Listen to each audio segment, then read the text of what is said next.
Hello everyone, and welcome to today's video where we'll be building a Cardano dashboard using our Cardano database and the PostgREST API that we set up in the previous video.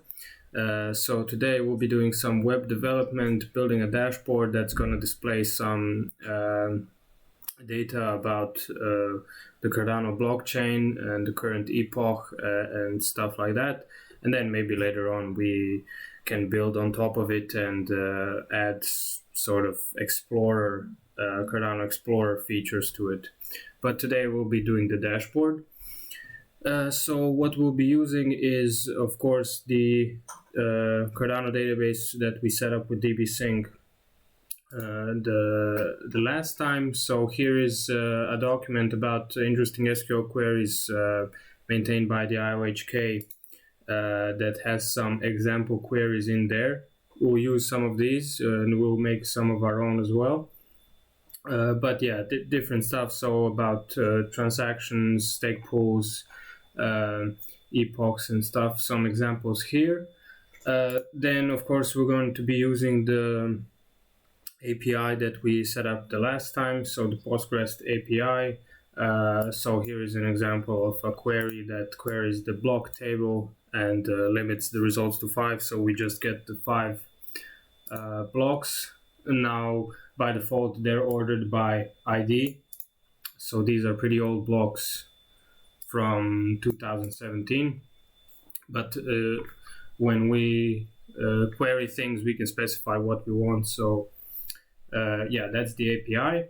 We'll be using Django, which is a Python framework for web development, and yeah, I think it's pretty good. So we'll be using that for the actual development, and lastly, we'll be using Bootstrap. So this SB Admin 2 Bootstrap 4 theme. So that we don't start from scratch, but we actually start with this thing, and then we'll just remove most of the stuff on there, but we'll be left with the layout that we'll then build the way we want to. And that's about it for the intro, I think. So we'll set up a Git repo for this, since we'll be writing code, and yeah, that's the first step. So let's set up the repo. So setting up the repo, I'll create a GitHub repo, call it Cardano Dash, and yeah, that's it for now. We have the repo now, so the next step is to set up Django.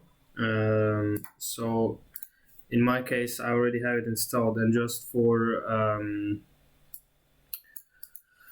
to be clear, I'm running Windows here, but I'm running VS Code in a WSL, so like a remote window. So it's basically I have a Linux terminal here with Ubuntu 20.04. So if you want to set that up, I'll put some links in the description. It's not hard or anything. Just need to follow some steps. And now I have Bash terminal here instead of the Windows one, so it makes things much easier. And so you'll need to install Python. Now I already have it installed here, and you'll need to install Django, which of course you can find instructions here. It's very easy. After you install Python, you get pip, which is the manager for any kind of Python packages, and you just do Python and pip install Django. That's it, you have Django. It's very simple. So since I already have Django here, we just need to start the Django project. So let's first pull the repo. that we're going to use to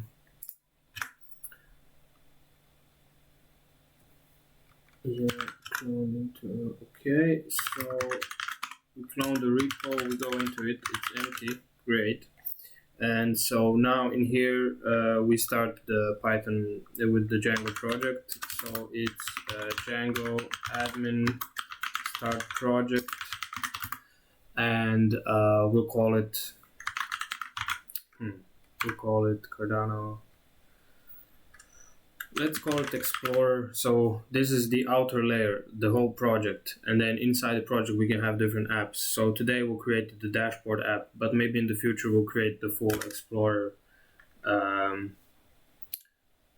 features. So it's saying Cardano Explorer is not a valid project name. So let's just call it Cardano X.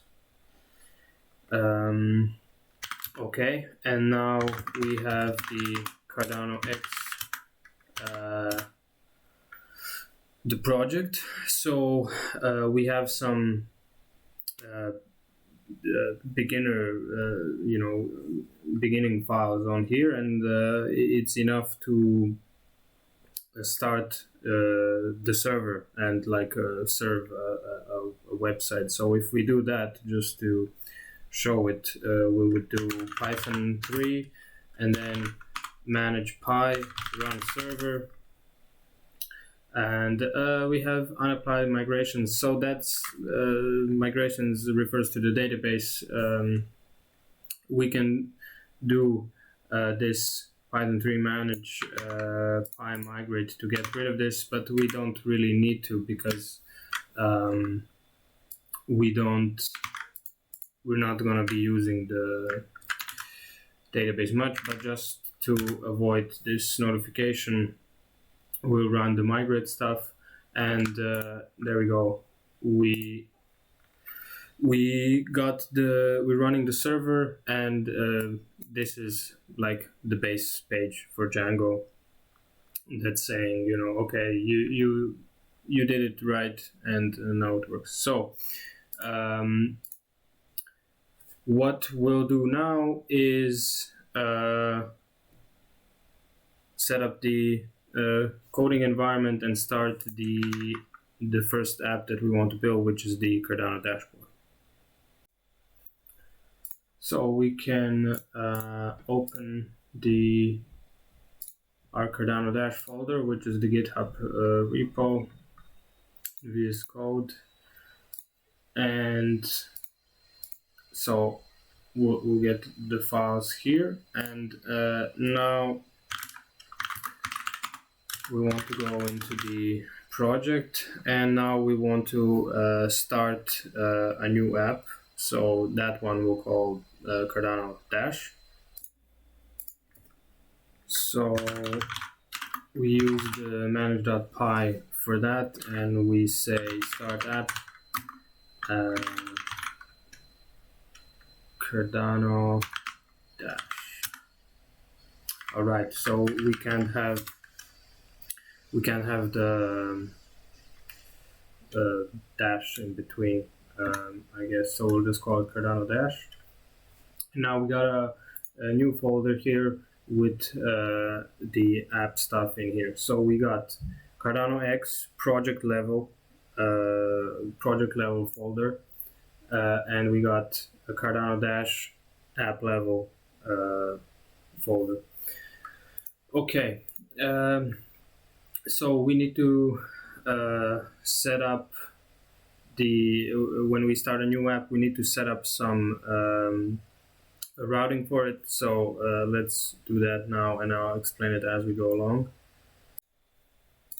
So first, in the settings.py of the full folder project folder level, we need to say we also installed another app that we called Cardano Dash. So the project knows we have this app installed.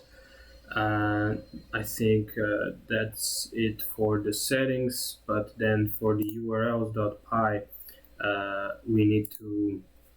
So the urls.py is specifies how the paths from the server are going to be handled. So by default, there is the admin path.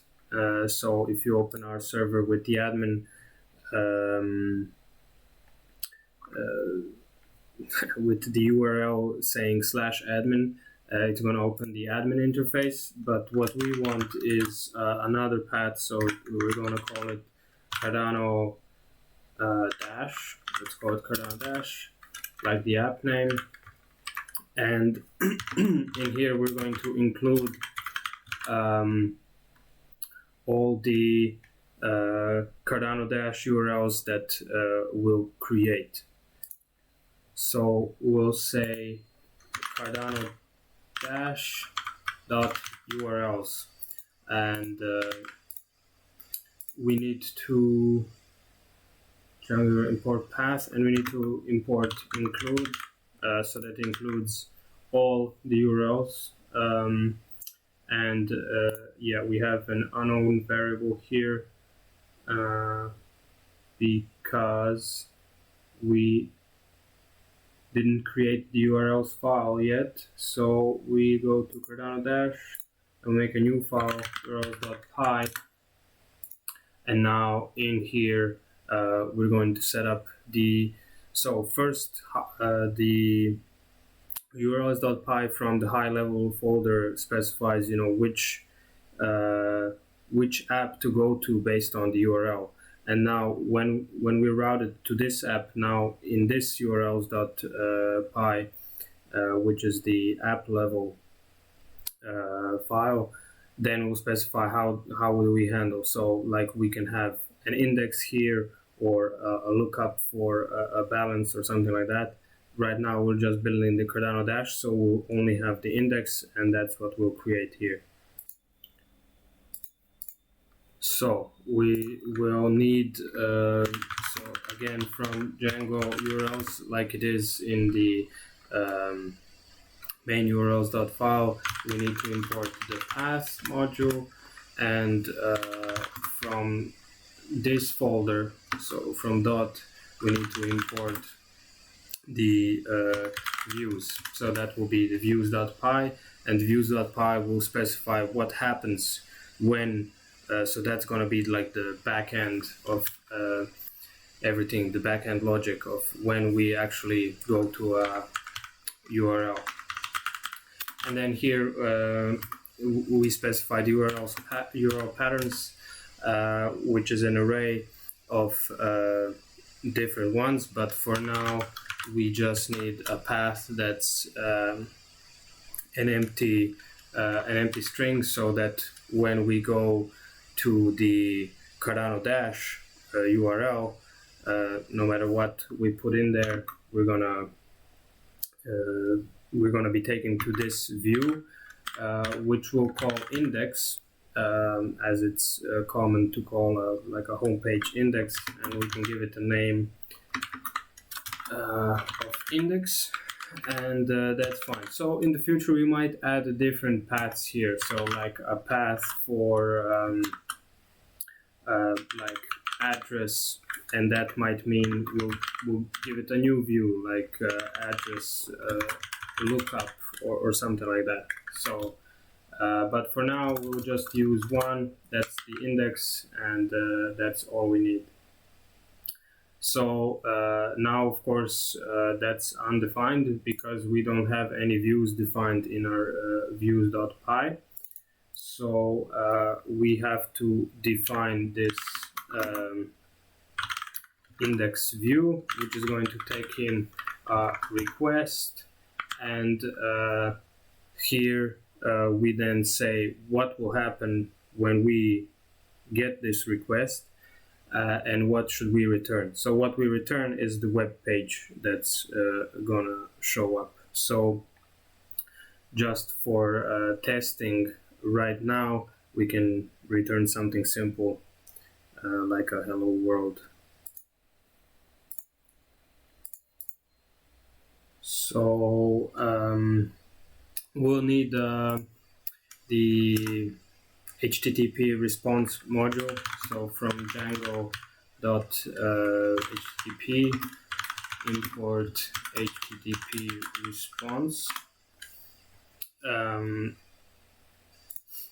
I don't think we'll need that later on, but now, so we get a request and we just return HTTP response saying hello Cardano, and that's it. So if we set this up correctly, then we should see this hello Cardano printed on a web page once we open the URL, once we run the server and open the URL. So let's give that a shot. So we run the python manage.py run server again, and we get an error saying name Cardano Dash is not defined. urls.py line 21.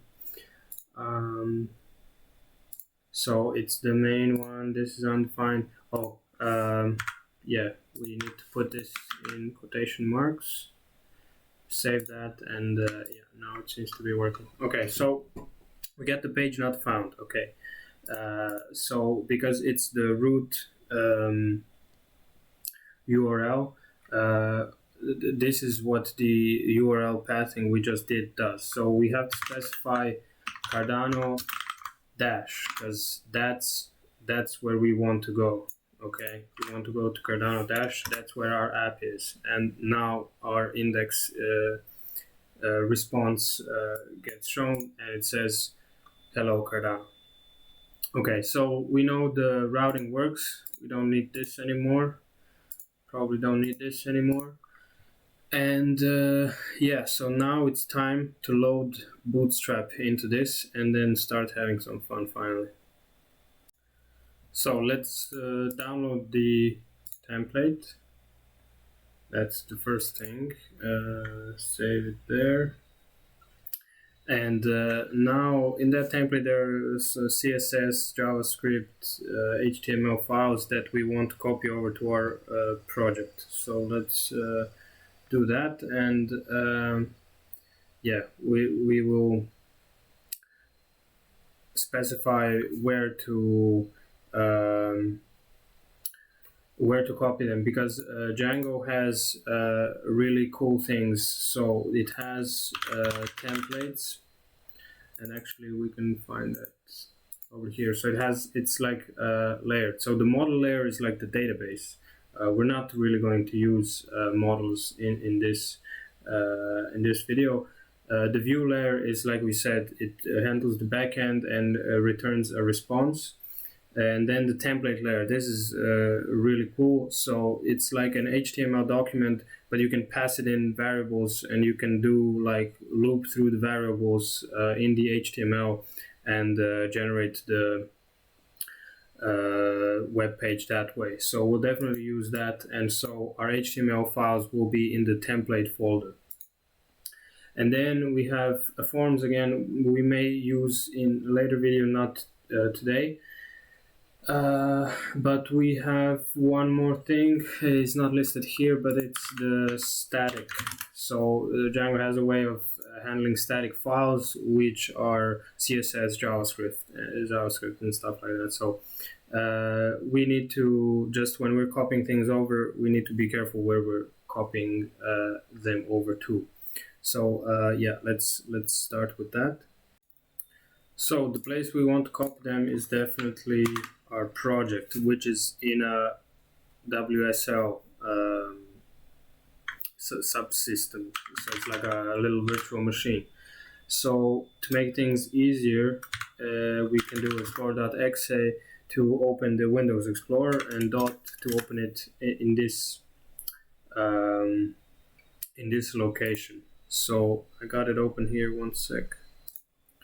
So here it is, and we got the Cardano Explorer, which is the like we said, the project level, and Cardano Dash, which is our app. So this is where we want to copy this thing now, and we are going to make new folders for this. So one we're going to call templates. This is where our templates will be, and inside that templates we're going to create a new folder called again Cardano Dash. So this is where things get a little bit weird, but this is the folder structure that Django uses. I think you can override it, of course, but I think this should work by default, so we're going to do it that way.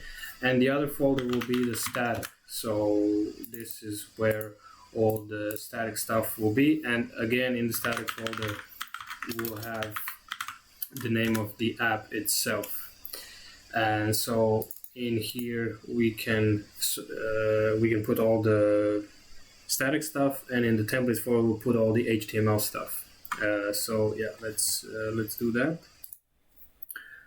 So I got the Bootstrap theme we downloaded here. I'm gonna extract it here, and then inside of this unzipped folder we have CSS image, JS, SCSS vendor. So these are all static folders which contain static files. So we'll copy them to the static Cardano Dash folder. Now this is taking a while because it's a Windows subsystem, so it's like a virtual machine, so it has to copy the files over. It's taking a bit longer than usual, but in the meantime I'm going to select all the, well, we don't really, we need the index, but yeah, let's just select all the HTML files for now. Probably we'll only use the index, but might as well. So this HTML files I'm going to copy to templates Cardano Dash. We'll copy that over here, and that should be it for the Bootstrap stuff, for copying it over at least. And now we need to load it into Django. So let's get on with that. So back to our VS Code, we now have the static and the templates folders.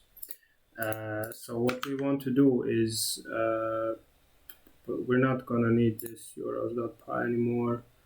We're probably not going to need this anymore. Views, we're going to need that. Settings, we might need it,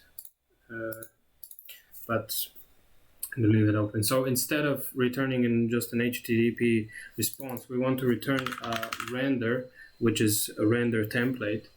And we want to say, so the request itself and the template name. So Django uses now naming in a relative path form. So we say Cardano Dash / index.html. Yeah, that should work. Now when we go to the same page that we used to do before, if we run the server, we should open the index.html. Now it's probably not going to work right now, because if we open index.html, then we'll see, you know, vendor font awesome. So the relative paths are messed up because we copied it differently, right? So it's going to look inside the templates folder for the CSS file, for example, but it's not going to find it. So let's just see what happens. We load the HTML, but the templates are missing. So we got all the HTML, all the stuff, but it doesn't look like anything because all the dependencies are missing. So we don't need this anymore. So what we're going to do now is we need to load the static files, and we need to specify the paths properly. So what we will do is load static here.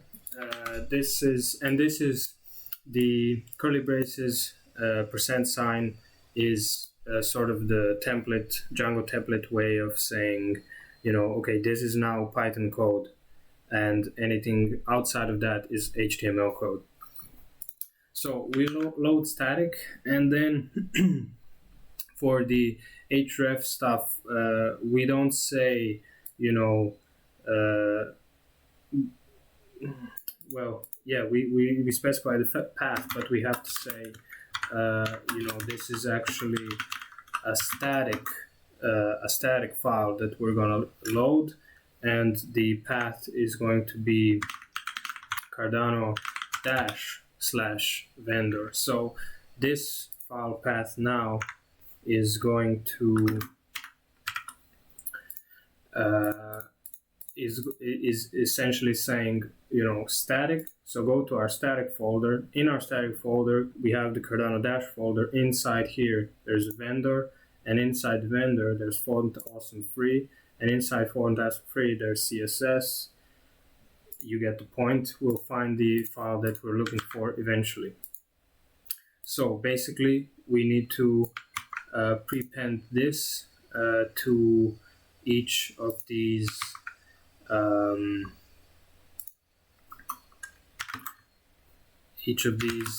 static file that we might load. So there are two links, one for the CSS, for the Font Awesome CSS, one for the FB admin CSS.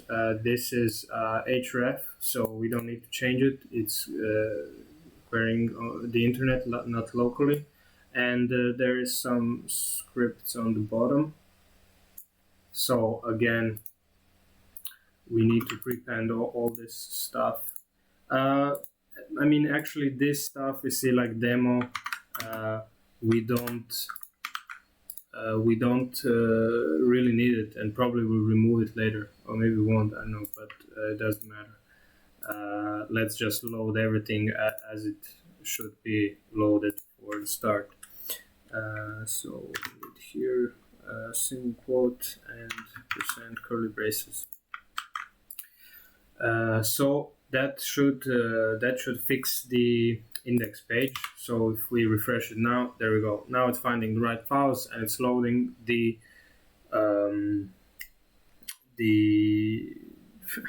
template as it should. Okay, we got the template. Now let's remove the stuff we don't want and start with the actual Cardano stuff.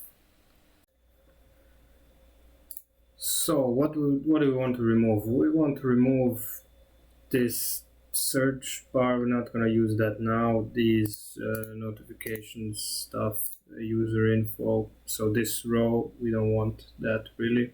This dashboard thing is fine. These 4 cards, I like the look of those, so we'll use them. We'll put some other data in there, and we'll use them. The rest of the stuff I think we can remove. So we don't need the graph, don't need the pie chart, this blah blah blah. We'll remove all of that. So first the top bar. So if we go to the top, we'll get to, so this is the nav bar. Yeah, the nav bar we can leave, even though we're not going to use it. It might be useful later on, so we'll just leave it for now. We're not bothered about that. This is the content, and this is the sidebar, so we missed top bar somewhere.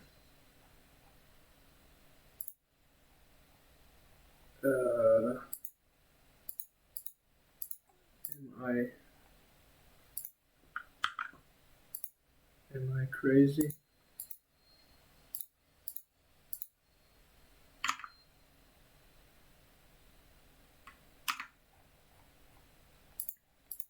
Oh, I guess I know. I guess we didn't miss it. It's in the wrapper. Okay, so we get the top bar, and this is the sidebar toggle. So we'll leave this one actually, because it's I'm guessing it's for small screens. So there's the button to show the nav bar. So we want to keep that. But the rest of the stuff. So this is the search bar, and then search drop down, alerts, blah blah blah. Messages and user information, we don't want any of those. So yeah, this is all we want.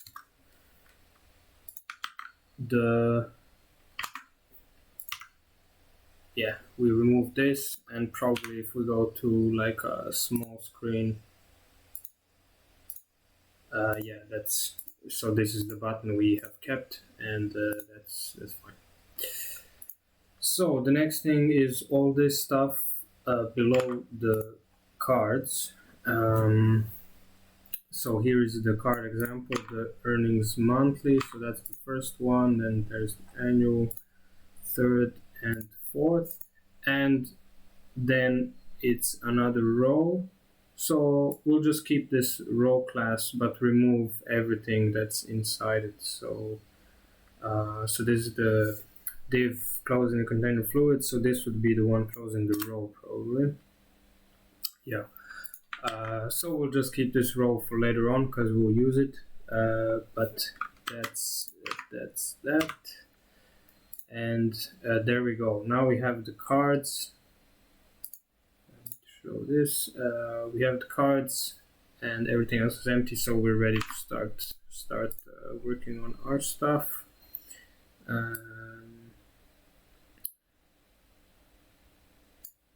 Logout model. Okay, we're not using that model, but we can yeah, let's get rid of this logout model code because we're not using it. Now these scripts, I don't know, should I be removing them? So these are some demos, so I can definitely remove those. The chart.js,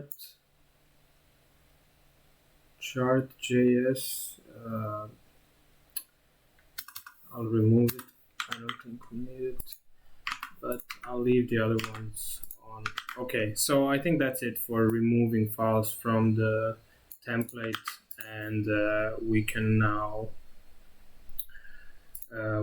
do some actual API calls and getting some data and populating this template with our own stuff. So let's start with that. So first things first, we need to get the data, right? So we are going to need some sorry, my OBS is going crazy. Okay. We'll need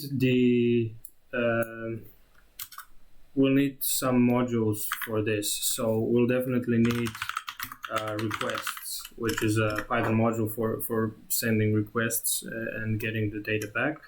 So we'll also need, I'll set like a global variable here, the base URL, and it's going to be our API URL, the base one. So it's just going to be the IP address and the port that we use when we query the API. Usually I set global params object as well, so that if we want to pass in some parameters with the request, we can use these. I don't think we'll need it actually. But yeah, that's about it. That's enough to get us started. So let's say, so now we can start thinking about what we want to show. So let's start with the total supply. Okay, so before we actually make a request to the API for the total supply, we need to know what we are requesting, what the URL should be for the request, and what data are we getting back exactly. So to do this, we can set up views in our in our database. So we got the Postgres database called C Explorer. We go in, and now here it's not that simple to query total supply. We need to do some calculations to what exactly is the total supply of ADA right now. So we need to write a query for it. Now, as we know, we can query the API in some simple terms, like, from the block table, select this, and maybe even, we can say limit is 5 and order is descending. I don't even know if that works. It doesn't matter. We can do some very simple queries. For anything more complicated, we can create views. So we can create views in the database that then the API we basically transfer a query from a full query to URL, and then we say create a view called total supply that when it's called, it's going to run this query.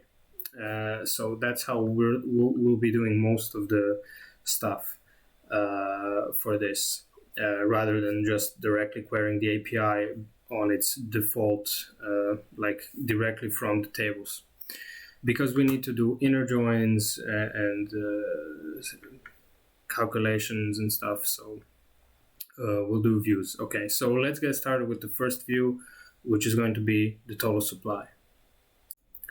So let's do the first view, which is going to be the total supply. And for that, for starters, we can take the example query from IOHK. So this is the current on-chain supply of ADA, and we can just read through the queries to try and understand what it does.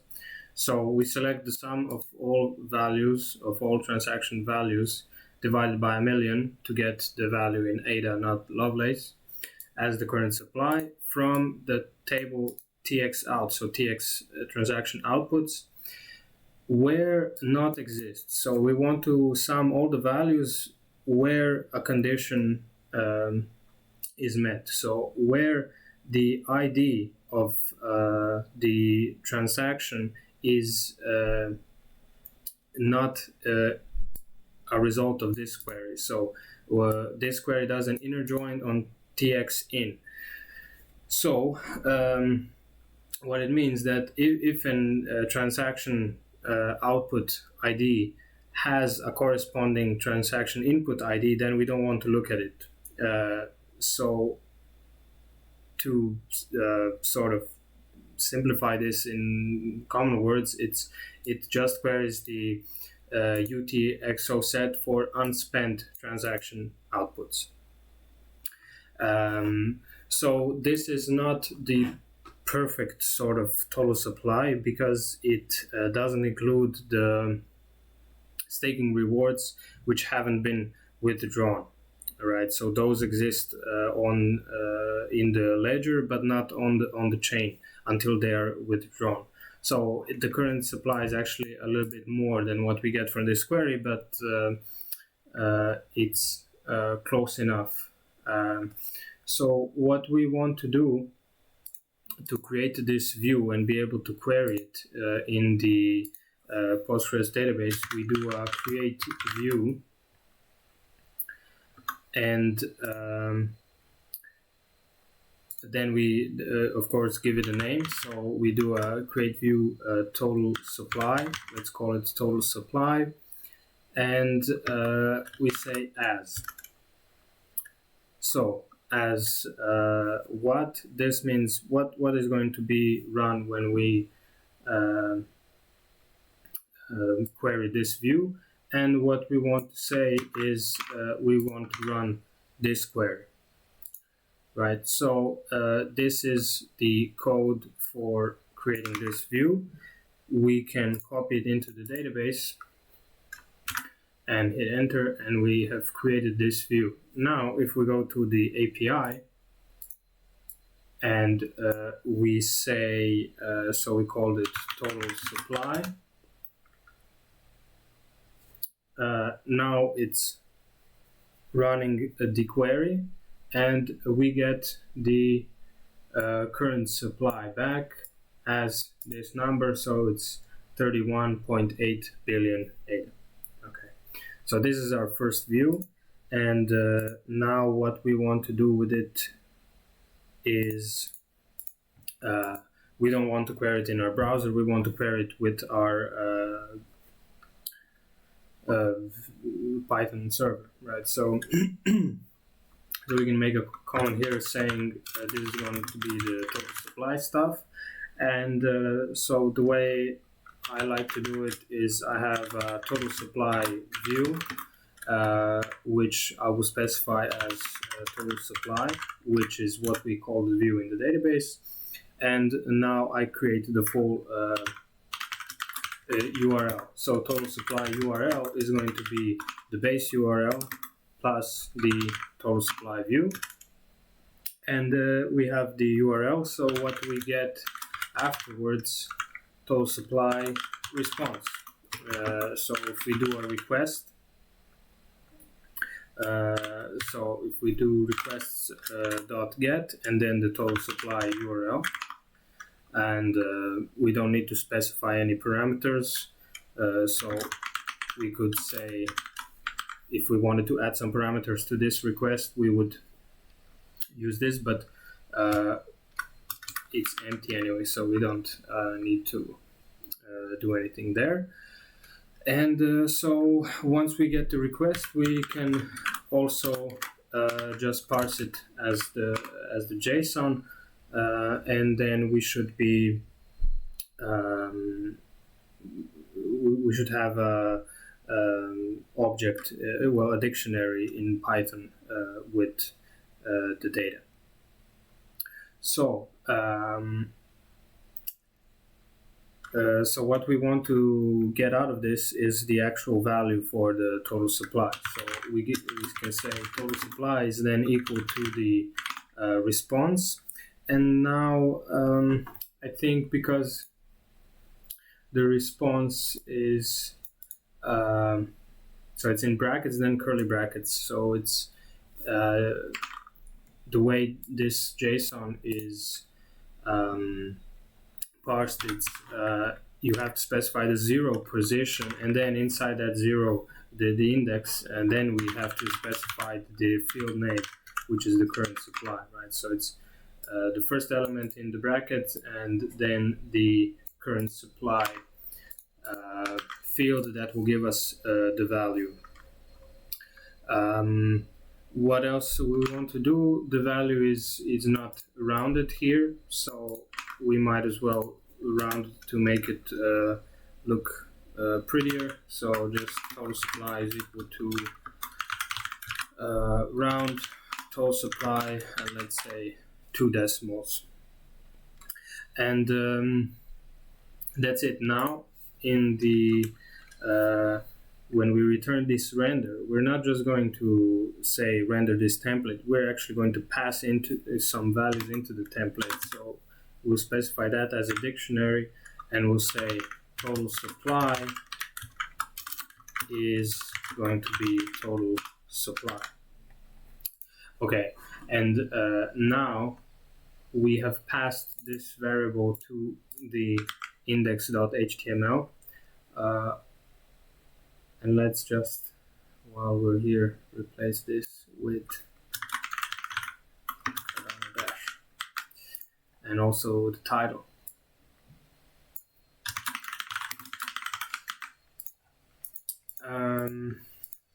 So yeah, we have the variable here, we just need to access it. So we have our cards somewhere.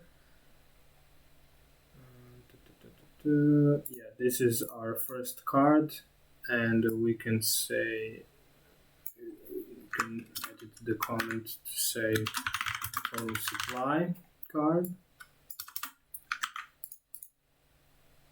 and this is going to be total supply of ADA. We can even be very precise and say on chain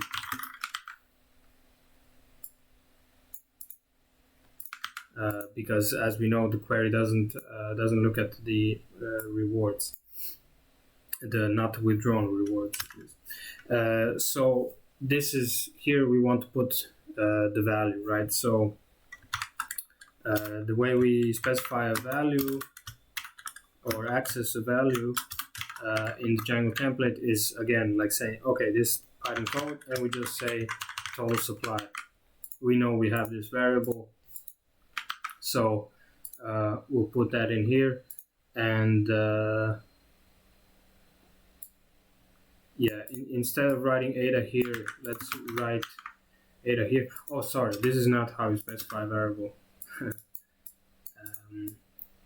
If you want to specify a variable, you do double curly braces and then total supply.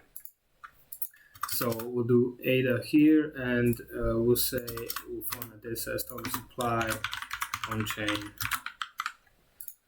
Okay, so if we reload this, we should get the total supply value here, and instead of this ADA stuff, we can actually replace it with the Unicode value. So let me just find that.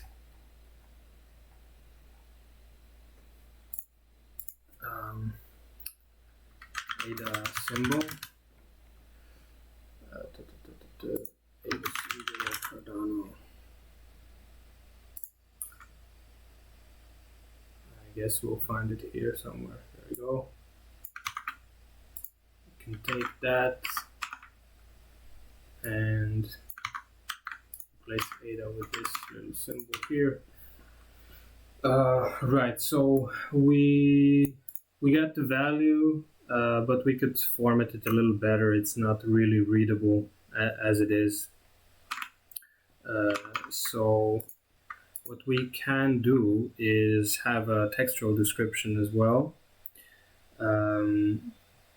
so that we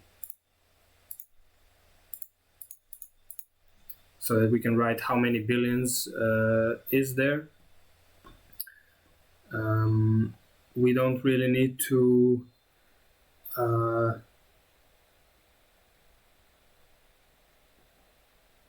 we don't really need to do anything here. We can just pass in another variable called total supply in billions, and that one's going to be we can again round the total supply, but divided by what? 1, 2, 3, 1, 2, 3. That's a million, and then 1, 2, 3. That's a billion. So round that to 2, and round it to 1, and now we have another variable at our disposal here, so we can say, like, in brackets, total supply billions. Did you call it billion or billions? Billions. Okay, let's see what that looks like now.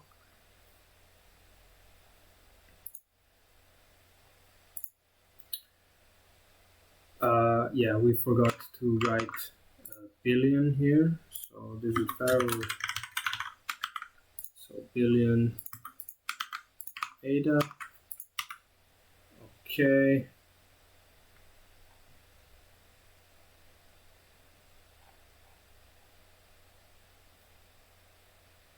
And yeah, looks good. We could add the comma separators there as well. So let's do that.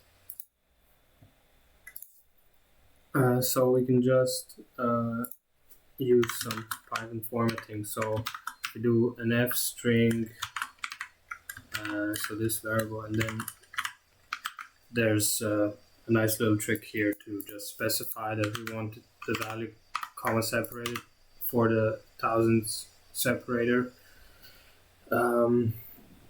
And yeah, now it looks prettier. Okay, so that's our first thing. We query the total supply, and we can replace this icon so it's FA calendar.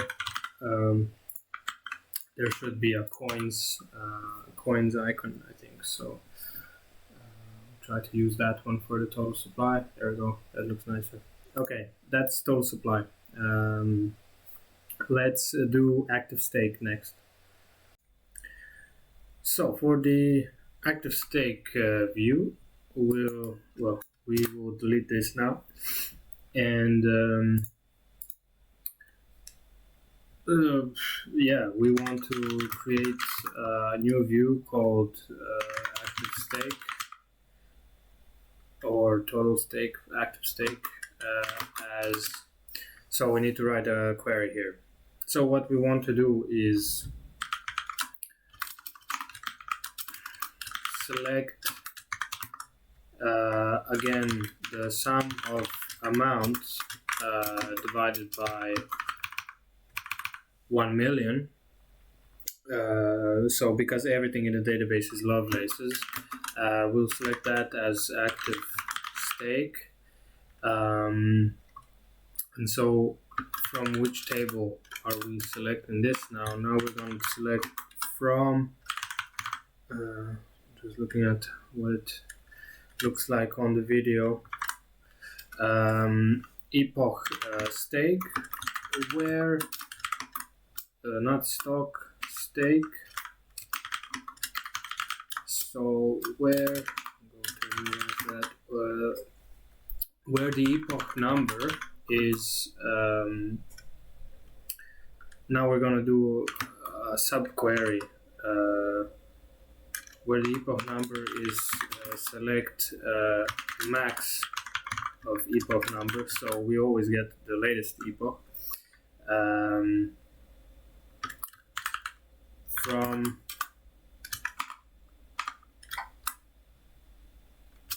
or do new line for this, from epoch stake.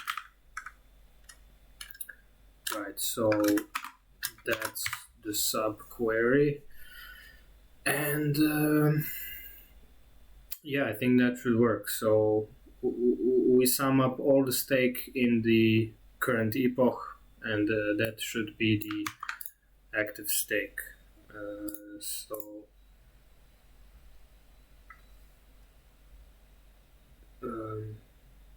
yeah, okay, hit enter. It copied a bit weirdly, but it did copy correct. So if we go to our API, we can then test our query, and yeah, we get the active stake here. So that works fine, and now what we want to do again in the views, we want to get the active stake. So like we did with the total supply, we'll do the same methodology here. We'll build the URL.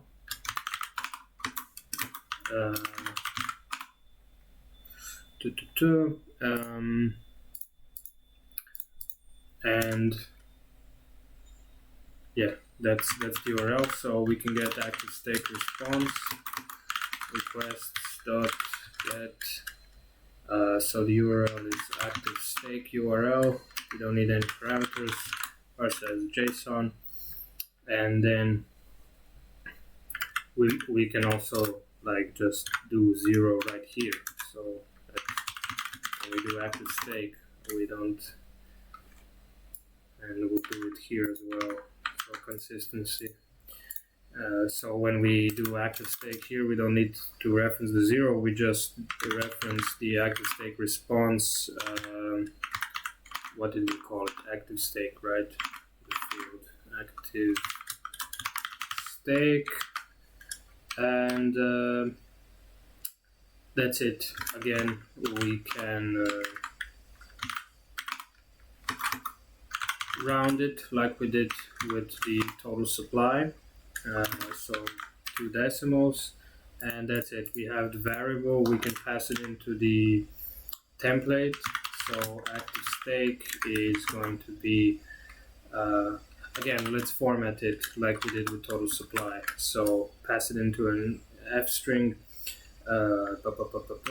active stake, and the 1000 separators still for active stake, and we can also set the billions variable as well.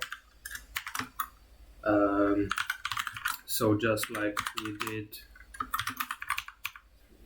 with total supply, 1, 2, 3, 1, 2, 3, 1, 2, 3. And yeah, that's it for active stake. Now we just need to set it into a card that we're using. So active stake card. We are going to call this active stake, and now the value, well, we'll just copy what we did here because it's going to be the same, except the variable is going to be active stake, and here it's going to be active stake billions. So now we should have 2 of these done, and we'll move on to the next one. We get an error, active stake URL referenced before assignment. Oh yeah, typo. So I did active stake URL here. What I wanted to do is active stake view to build the URL variable. And now let's see if that works. There we go. I get 21 billion active stake. Oh, but we forgot to add the 1 here, so that we get 21.4 billion here, not just 21. Okay, that was active stake. Now let's do something with transactions. Let's do like the number of transactions, the total number of transactions ever made on the Cardano network. So for this, again, delete this. We write our own query. This create view, and we'll call this one total transactions. Okay, and what we want to do here is, so we basically want to select just the count of IDs, right? We can call that total count.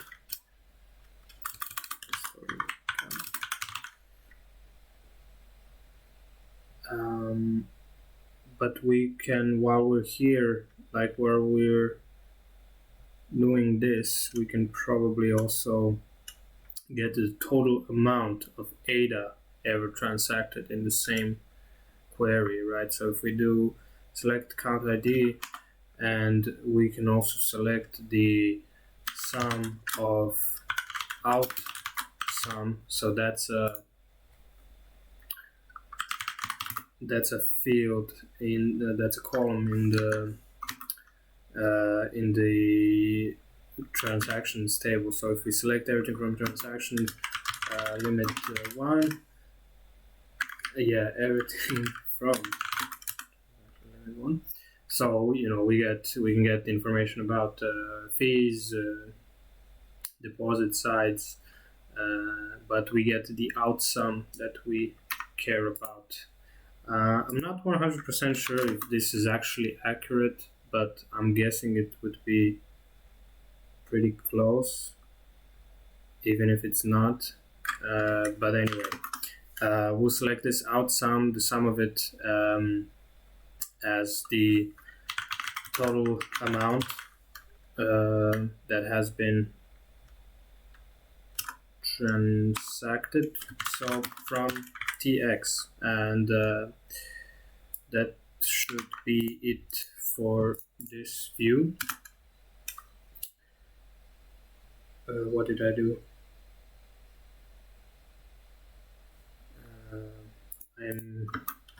I need as here.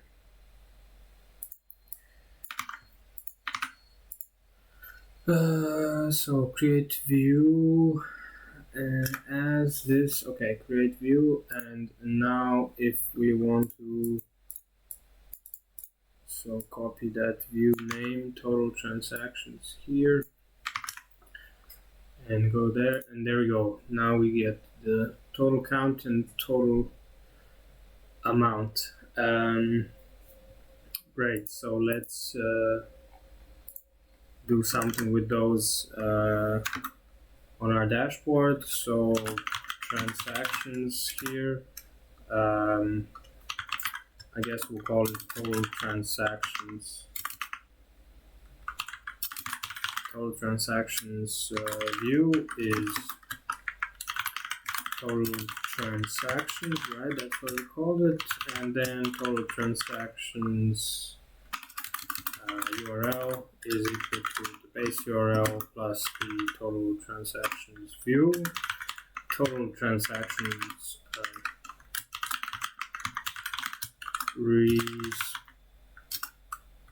response is equal to, again, request dot get total transactions URL dot JSON, again 0, and now we get the total transactions count, which will be the total count field, and the total amount is the field for the amount of transactions. So total count and total transactions total transactions what amount is equal to also corresponds total amount. Okay, again, we can pass those two in. Oh, we got reference the wrong thing here. Total transactions count is going to be total transactions count, and total transactions amount is going to be total transactions amount. Now formatting the count, yeah, we can format it with the thousands separator to make it look nicer. And the transactions amount, this one, we can actually just round it here, round it to 2, and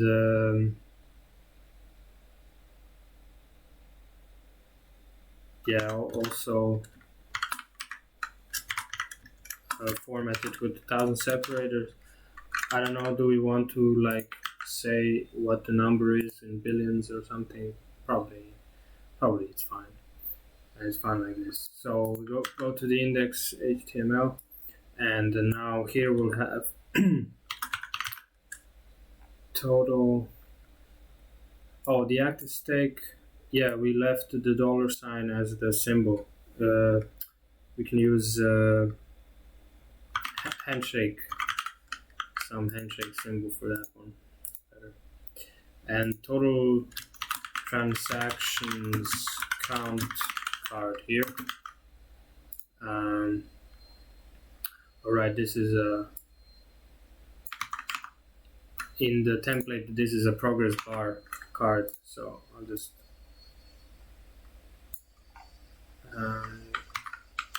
copy this one over and then say total transactions count.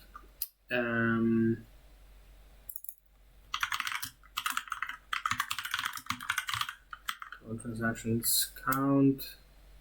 Don't need this, so this should be fine. And then this one will be total transactions amount.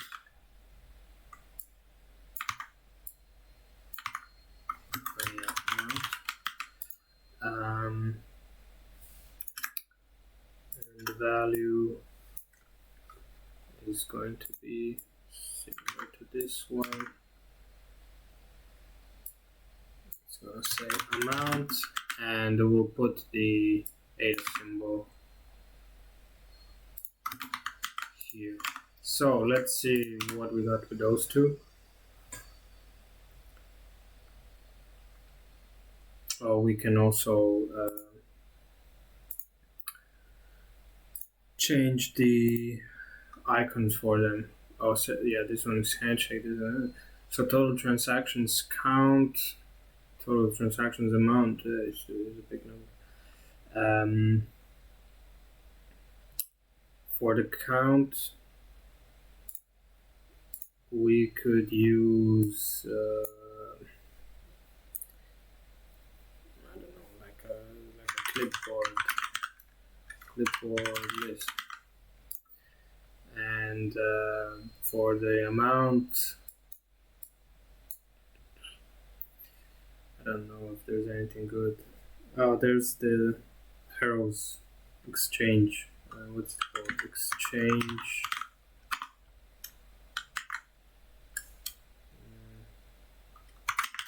The out one is better, I think. Let's see what that looks like.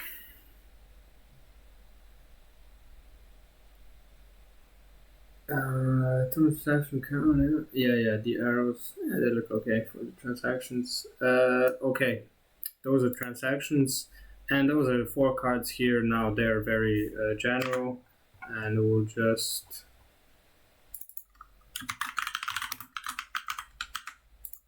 we didn't get rid of this generate report button. We don't want that.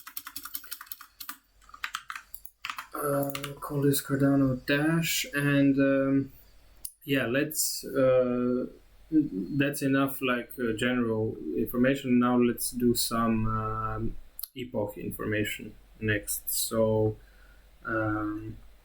yeah, we can do Epoch transactions, Epoch progress, and stuff like that.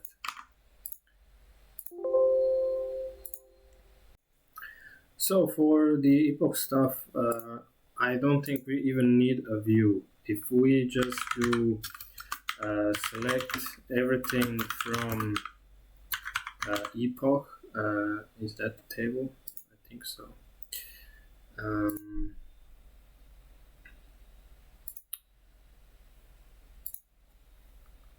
So select everything from Epoch, and we just order by NO. So it's a number, I guess, descending, and limit it to 1. That will always give us the last epoch, right? So 241, and here we get the information about the epoch, the block count. Yeah, sorry, not the ID, but the number. So it's epoch 240 right now. So we get the transaction count, fees, block count. We get start time, and note that the end time is the time right now.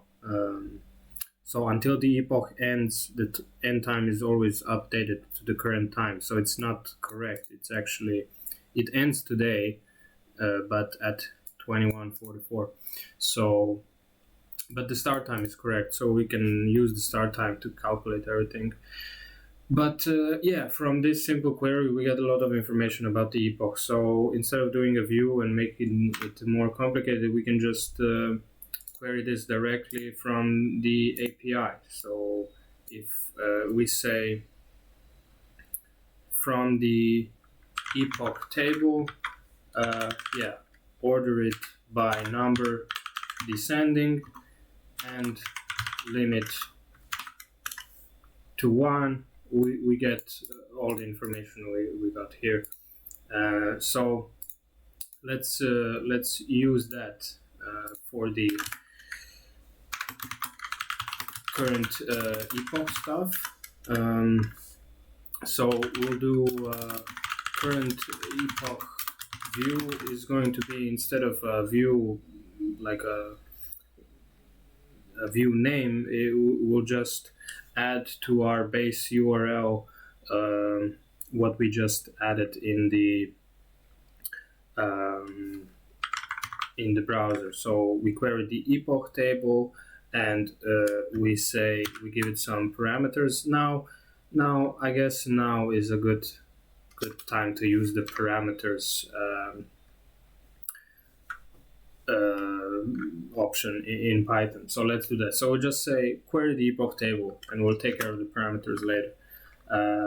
So current Epoch, the URL is going to be the base URL plus the current Epoch view, and now the current Epoch response is going to be requests.get current Epoch URL, and now params, which is empty, but we'll set them here now.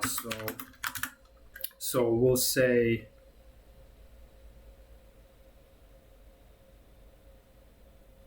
right, so we need to say order is one parameter, right? We want to order, and that's gonna be by number descending, and the other parameter is the limit, which is going to be 1.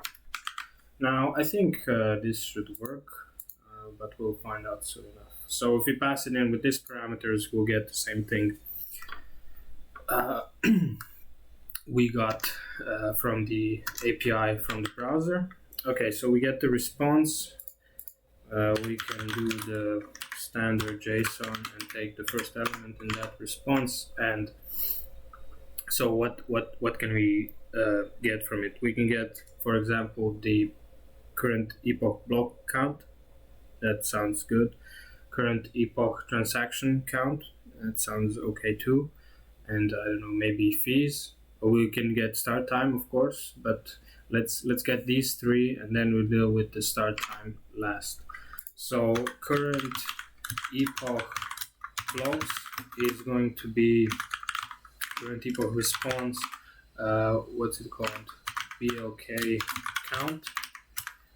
Then current Epoch transactions is going to be current Epoch response TX count. Current Epoch fees,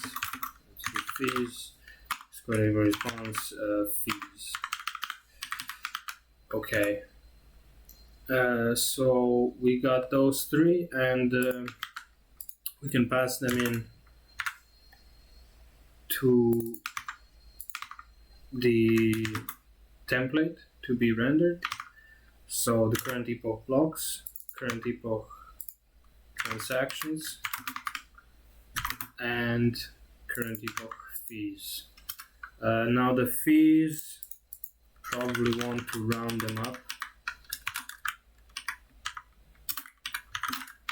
Round them up to 2 decimals, and in here probably want an F string for them to do the 1000 separators. Blocks, transactions, and fees. Yeah, so let's start a new row for this, and just to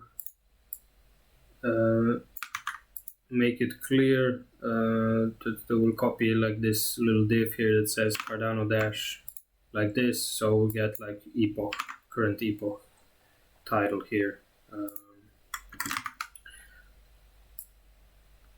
So current epoch.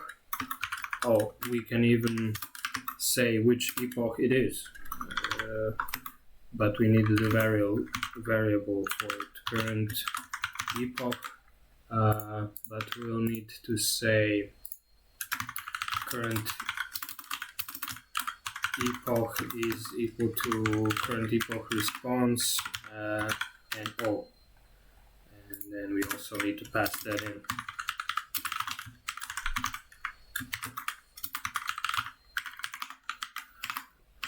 Right, that's that, and then we start a new row. I'm gonna copy it if we're gonna use another row later. So what we want to do, we can just we'll do another row of cards. So we'll just copy these 4 cards and just change them around. So we got our row here. Copy that in. Now it looks like the indentation is a bit wrong.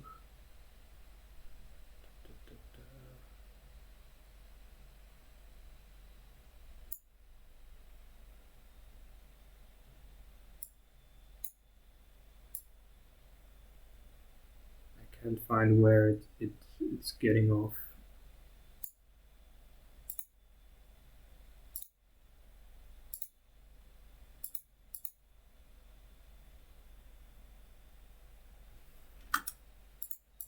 I guess this should be this one. Yes, it's just this one then. Okay.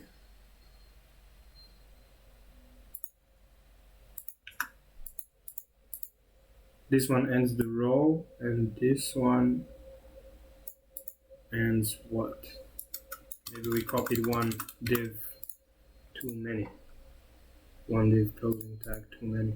Yeah. Yeah, this looks good now. So this row closes this row, and this opens a new one. Okay. So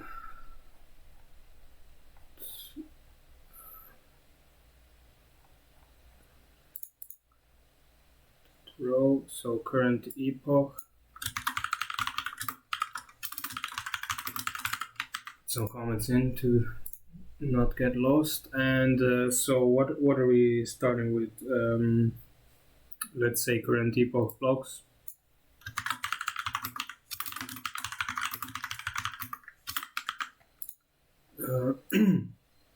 So we can just use everything the same. The card is the same. We'll just say epoch blocks here, and the variable was current epoch blocks. Don't need any of these, and maybe the icon we can change to icon to some cubes.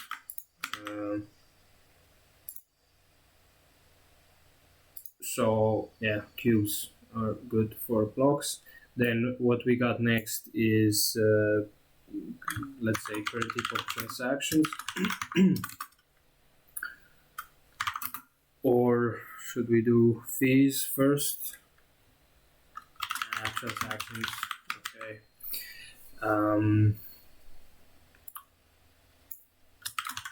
So epoch transactions count. So that was current epoch transactions. That was the variable we passed in for this.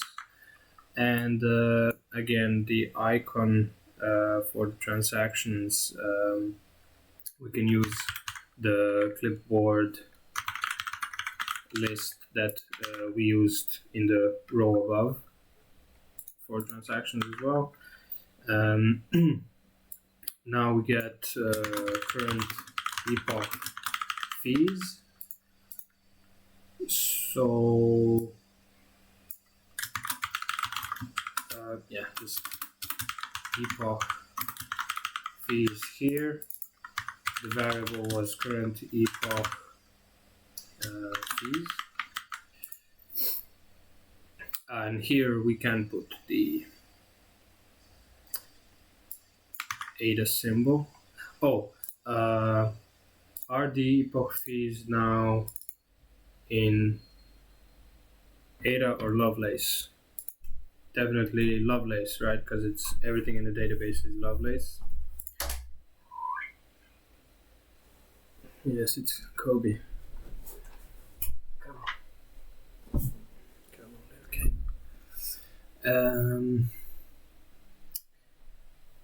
Right. So before we pass it in as the fees, we'll want to divide it by 1,000,000 to get it in ADA. So we just forgot to do that, and then we can put the ADA symbol on there. There we go.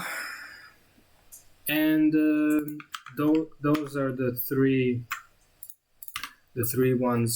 cards that we added now. So the last one, I want to do an Epoch progress bar. So let's just see if this works. Epoch blocks.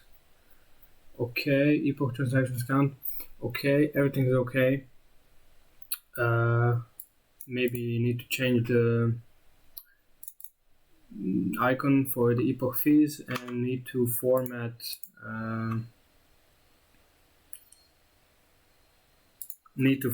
these with the 1,000 separators. I don't like it when it's without those.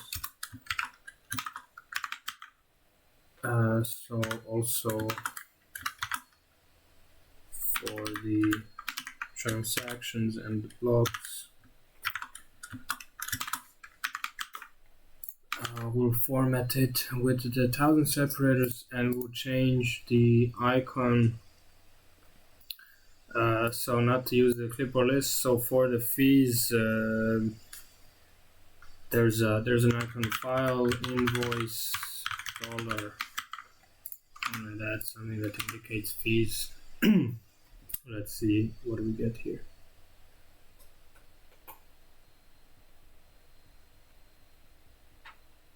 Nah, it's better. Okay, cubes. Okay, that's the current Epoch stuff, but now we need to take care of the Epoch progress. For the Epoch progress stuff, then, we'll need to do some calculations. So I want to show a progress bar.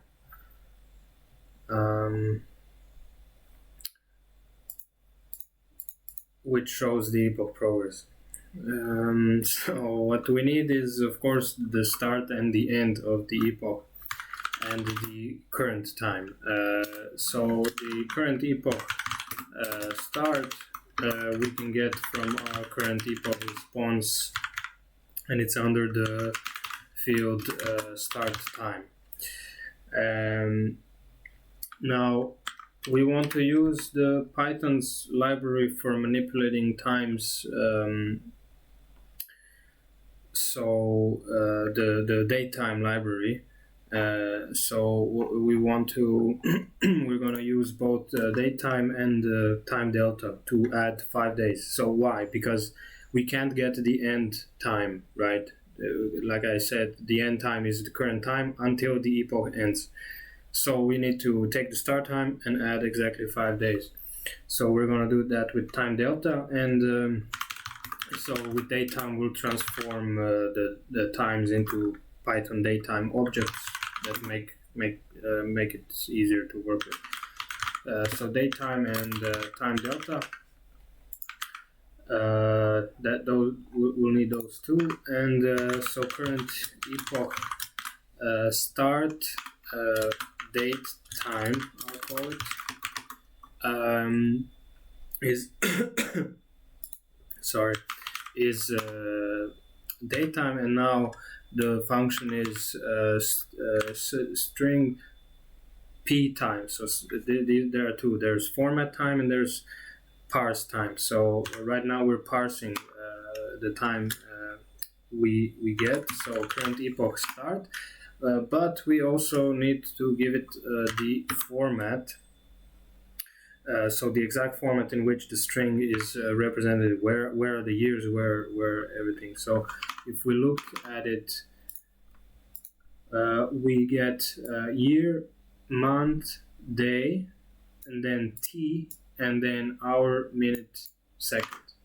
Okay, so that's what we need to tell Python as well. So it's year, then it's month, then it's day, and then there's a T right here.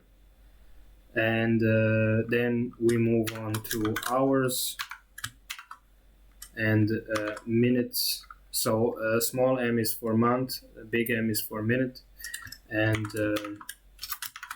seconds. Yeah, I think that should work. So we have the start time in datetime now. So we want to get the datetime of the end of the epoch. So current epoch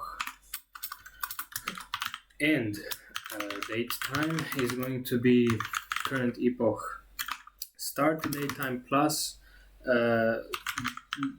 this is where we're going to use time delta. So time delta days equals 5. So we want to add 5 days to the start time. Okay, so now we have the date times, and what's the best way to calculate this? So we know that Cardano slots are equal to 1 second exactly. So we know exactly how many seconds an epoch has, and I think the simplest way to do it is with timestamps. So we can take the end timestamp of an epoch, and we can get the timestamp now. Timestamps are like time values expressed in seconds from a certain start time, but they're standardized. So we can get the start timestamp, which will then be we'll get it from the datetime module using the function timestamp, and we want to create it from our current epoch start date time object. Okay, and then we also want the end timestamp, which is going to be the same thing, but with the current epoch end date time. Okay, and then we also want what time is it now exactly, so that we know how to calculate the progress. So the now timestamp is equal to datetime dot now and dot timestamp. That's it. So if we think about this problem, it's like we have a distance from the start to the end, and based on what the time is now, we can say how much of that distance is left now, and we can calculate the epoch progress in percentage based on those values. So we can calculate the distance, although we already know it. It's exactly 5 days in seconds. But we of course have the timestamp. So end timestamp minus start timestamp, that's the distance we're looking at from the epoch start to the epoch end. And then we also need what is left of that distance from the point where we are now. So that would be the end timestamp minus the now timestamp. So that's how much we get left. So if you think about it, from the end, you take away everything that's up to now, you only get left with what's left here. and that's how much progress still needs to be made to finish the epoch. And now to calculate the epoch progress in percentages, in percentage,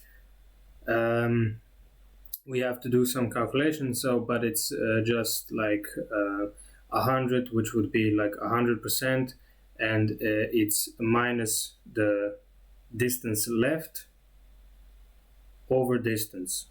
So minus the portion of the distance that's still left to finish. We want to take that away. Then we are left with all that has been finished, right?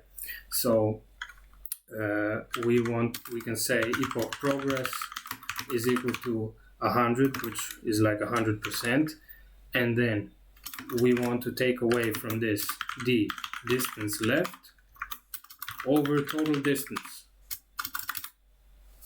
Okay, so like I said, distance left over total distance will be what is still yet to be finished. If we take that away, all we have left is what has been finished. So that times 100, of course, to make it, to scale it to percentage values, to take away from the 100, and that's it. That's the percent of epoch progress that has been made. What else? Well, we can show the current slot as well. Not just the epoch progress, but the current slot of the epoch. So how do we do that? It's so the current slot will be, well, current epoch slot to be precise, is going to be the full distance that we have minus the distance that we have left, right? So distance is times that, distance left is going to be the exact slot that we're at right now. Okay, we're going to pass these values in.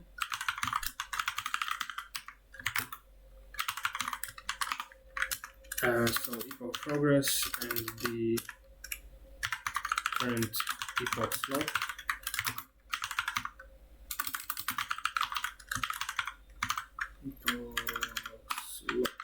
Okay, and now we have to make a progress bar in HTML with Bootstrap using these values. So what we have is, so far we just added a value, but there was an example of a progress bar, but we deleted it. So we'll just start over again. So we can, this stuff can stay the same, and we can just have a card with the title epoch progress. But inside here now, we don't want this. Actually, we might want it later, but yeah, we will want it to show the current slot. But for the progress bar, we need to make a div class, with a class of progress.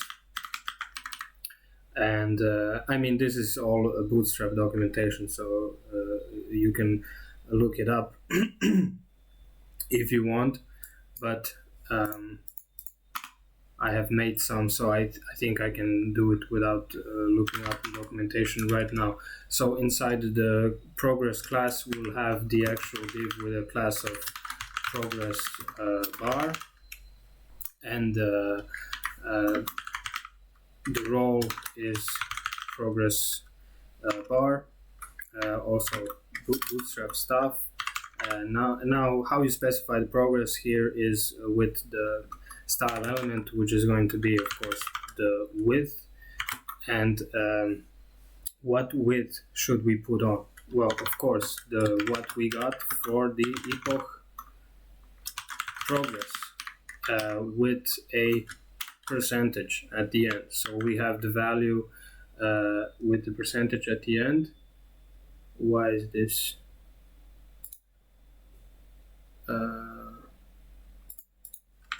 So showing some syntax error. It shouldn't be a syntax error. Maybe it's just the VS Code formatter. Yeah, we should ignore it, I think. So we got the Epoch's progress there, and it needs more stuff. So area value now is equal also to the Epoch progress.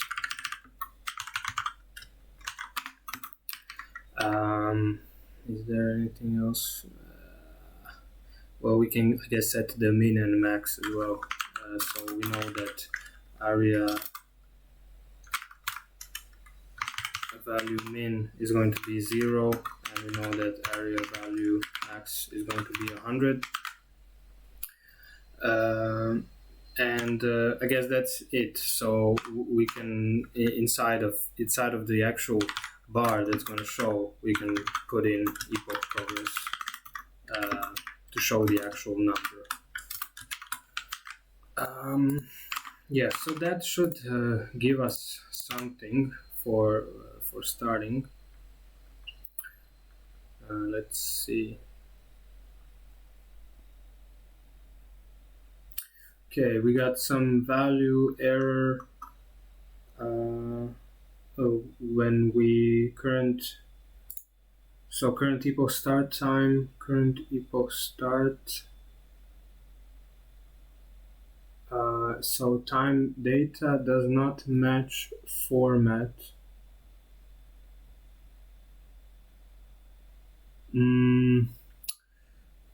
Let's see what's wrong.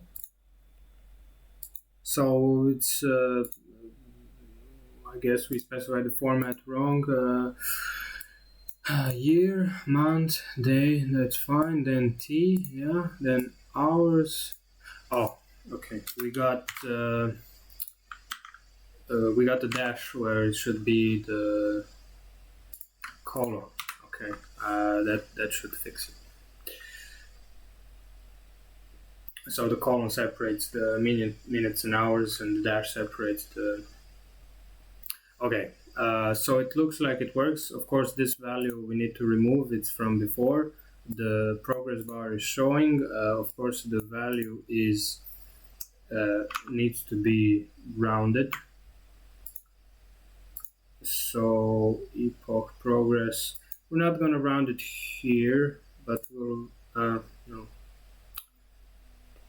Yeah, we'll round it. Why not?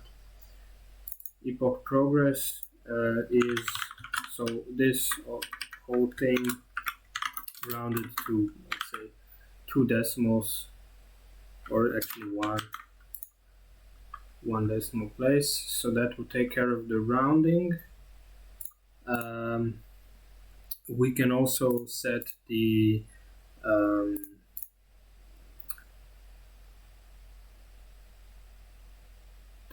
so the transactions amount is not going to be here.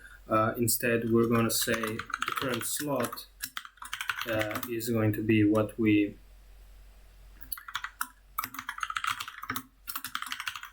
current epoch slot.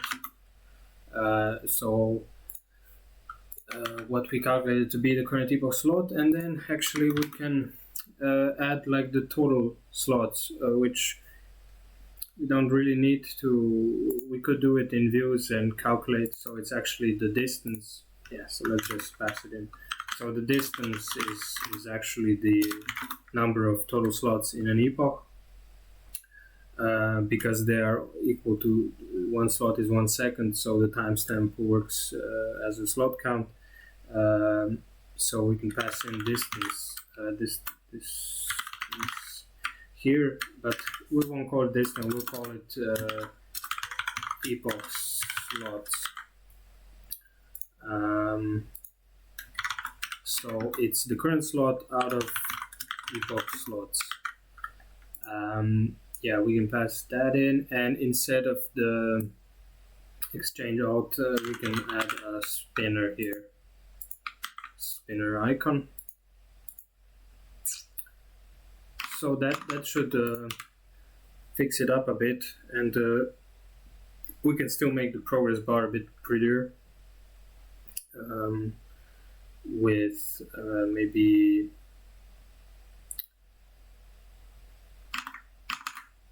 some Bootstrap classes, like so it's progress bar, but it's progress bar stripe. So we have some stripes and progress bar animated, so that just looks a bit nicer. Oh, of course the current slot stuff needs to be rounded, and we want to round it down. So we're going to use so distance dot, is there a floor? No. Let me check which Python function is like the floor function is in JavaScript. Actually, I think we can just say like give me the integer of distance, and also give me the integer of the current slot. I think that rounds down, it never rounds up. So that should fix the slot. And yeah, there we go. So do we need anything else for this progress bar? Probably not.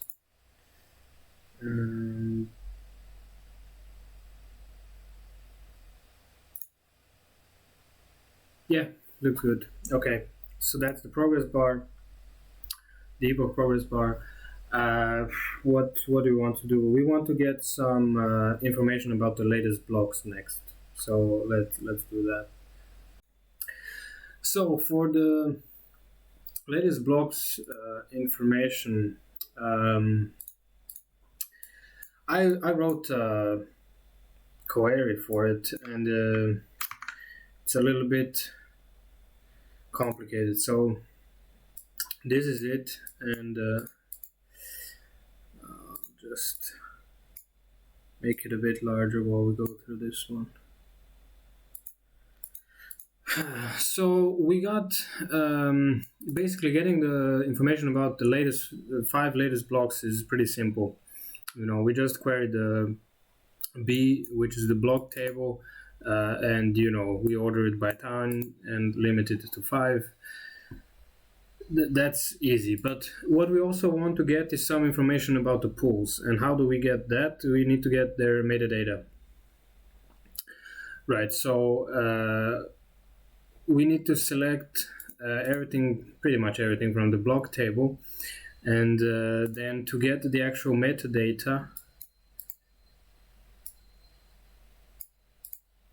sorry, there we go, now you can see everything. So we select stuff from the blocks table, and that's sort of the base of this, but then in that table we get the slot leader ID. Okay, so then we use the slot leader ID to join these 5 blocks on the slot leader table. So where the slot leader ID is slot leader ID, and then from the slot leader table we get the pool hash ID, which we then use to inner join on the pool hash table. And from the pool hash table, we get the pool hash ID, which we can then use to inner join on the pool update table. And the pool update table is where all the pool updates are, including the metadata URLs. And then there's this final trick to all of this, which is that we need the so where the hash ID is equal to pool hash ID on this pool update table, but also And pool update ID is the maximum ID from the pool update table for this pool hash ID, because a pool can be updated countless times, and it's important that we get the last update.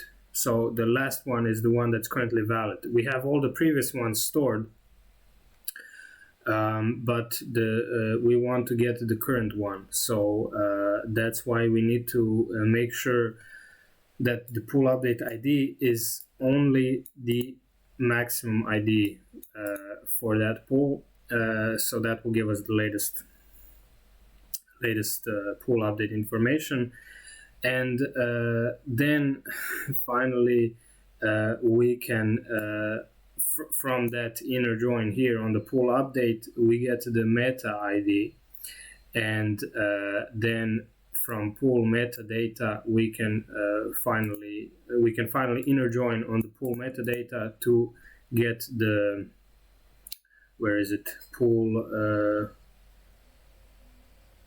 pool metadata URL.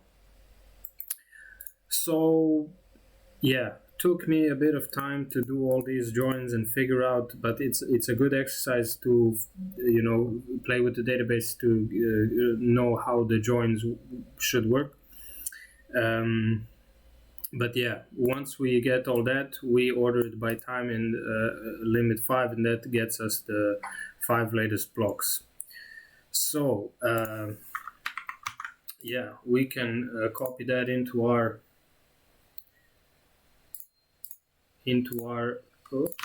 database, and we created this view which we called latest blocks. So if we go to latest blocks now, we get the latest 5 blocks with all of their information, including the metadata URLs for each pool that created the blocks. Okay, that's the query, that's the view done. So let's do the back end now. We got, we'll start with saying, okay, this is going to be the latest blocks section, and we get the latest blocks view. We set it as latest blocks like we just saw, and latest blocks URL is then the base URL plus latest blocks view. So yeah, we get the response.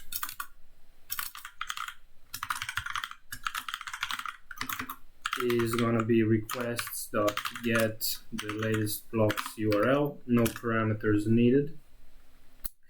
And yeah, now I think the simplest way and the most readable way to go about this is to create a latest blocks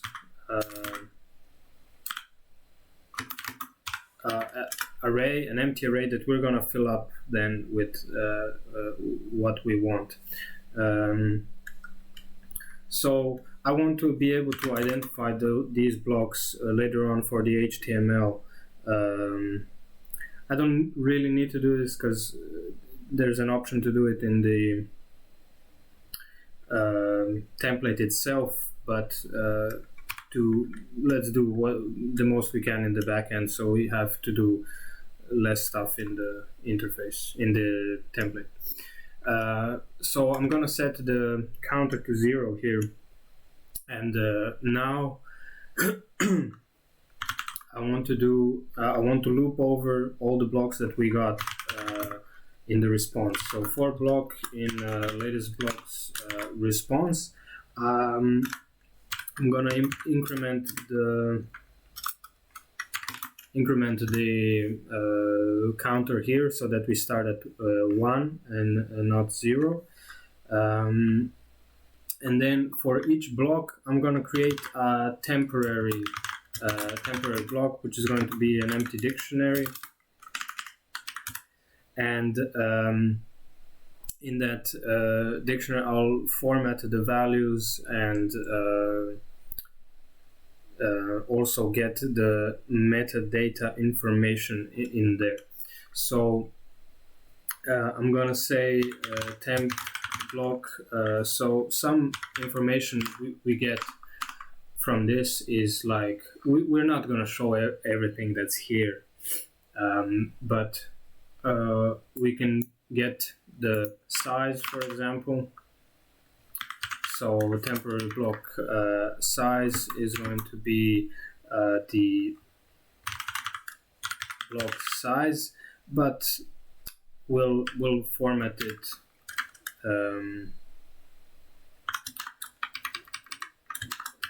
we'll format this value to show the string with, like, to show the bytes, that it's in bytes. What else? We got the time, which we can, it's a bit of a weird format that's the time is given with that t. So I think we can just like set the time to a datetime string parse time, like we did before. So take this time, turn it into a Python datetime object. Oh, there's a comma here. And then temp block time becomes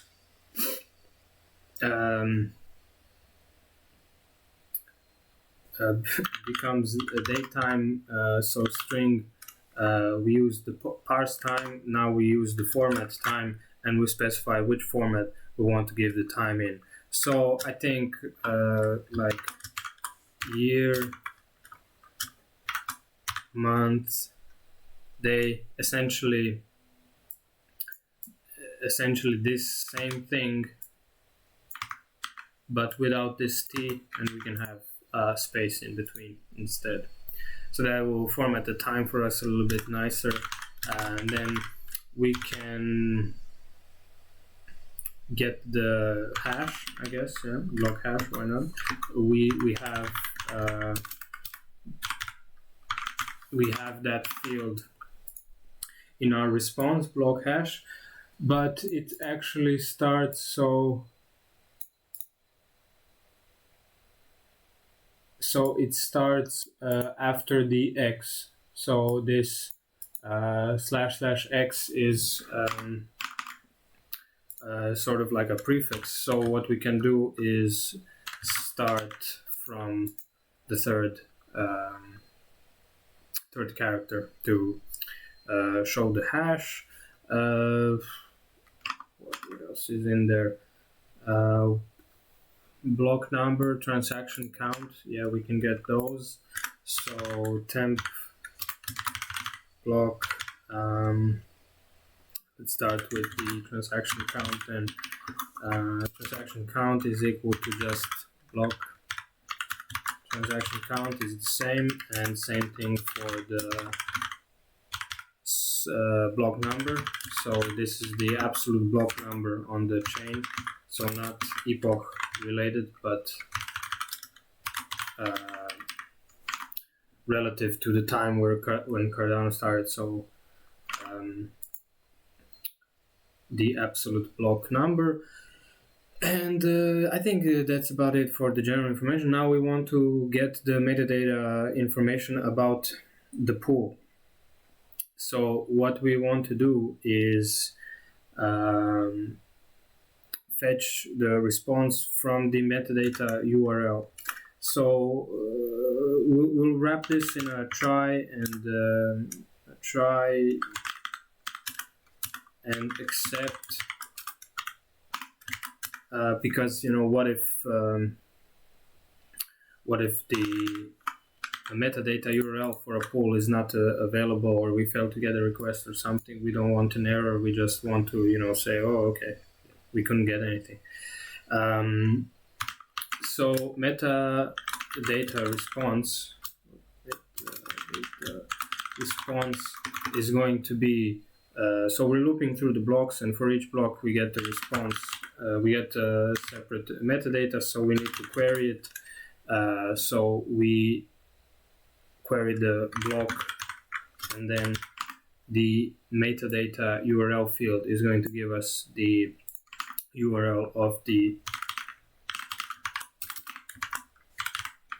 of that pool's metadata. We don't need any parameters, and yeah, we can do JSON.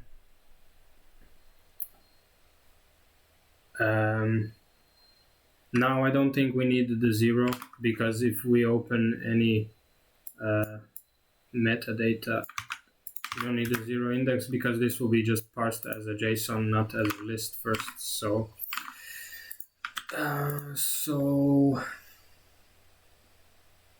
yeah, that's it. We got the response, and then we can populate our temporary block dictionary with some information like ticker.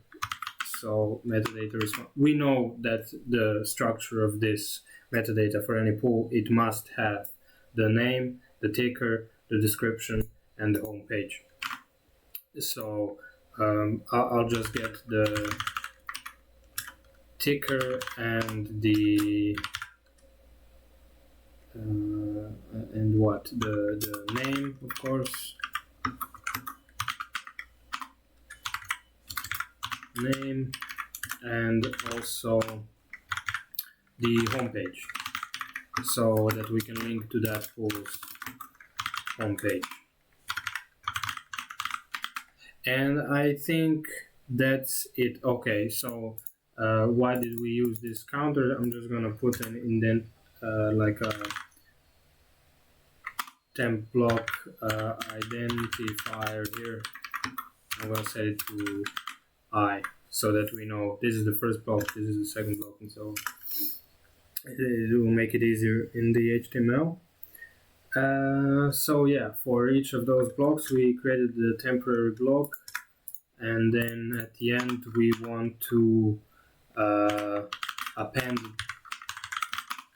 those temporary block to our latest blocks array that we're gonna finally then pass into the template. So latest blocks, and we pass in the latest blocks. Okay, that's the backend stuff. Now we have to figure out what we're gonna do with those latest blocks in the actual template. So we have a row. I'm gonna copy it again in case we use another one. But so we have a row. Start with class column inside that row, and so we just want to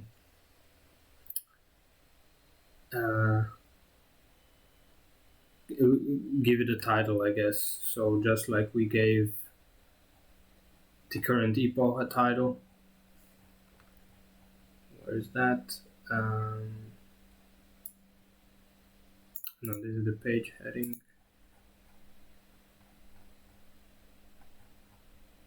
And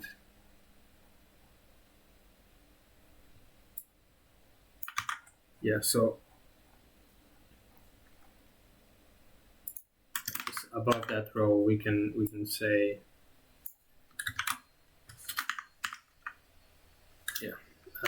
latest blocks, and now we will want to loop over the blocks, and I guess create a card for each block that's going to be how should we do this? So we'll create like 5.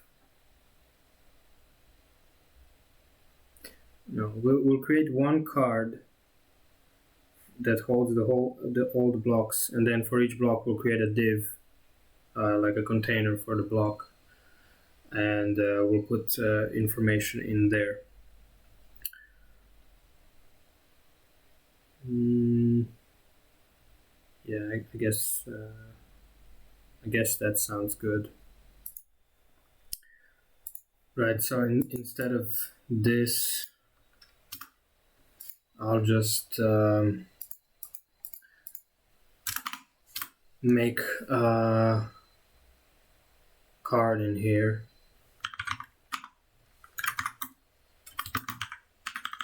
As card.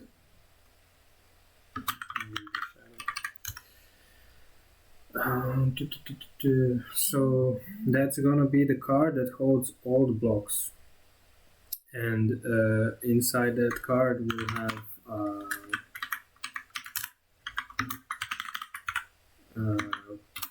card header, and we can just put some latest blocks title in here. That's the card header for now, at least. And then we need the card body.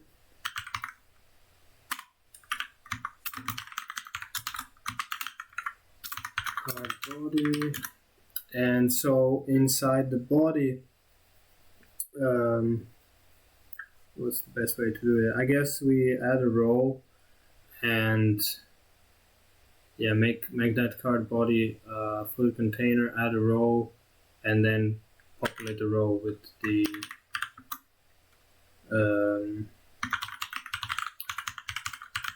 block information. So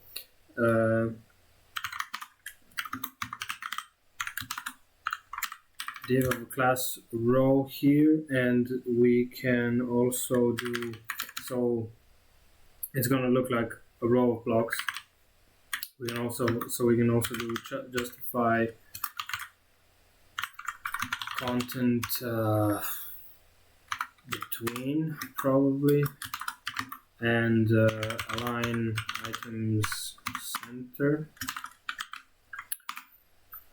And now we want to loop through all the blocks that we have, so we can make a for loop.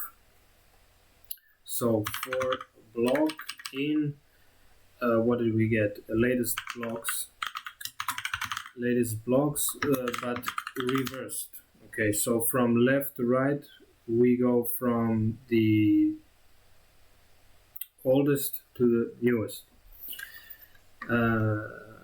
So yeah, we loop through the blocks here, and for every block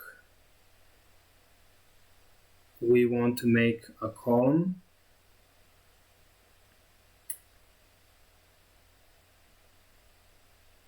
and we want to make that column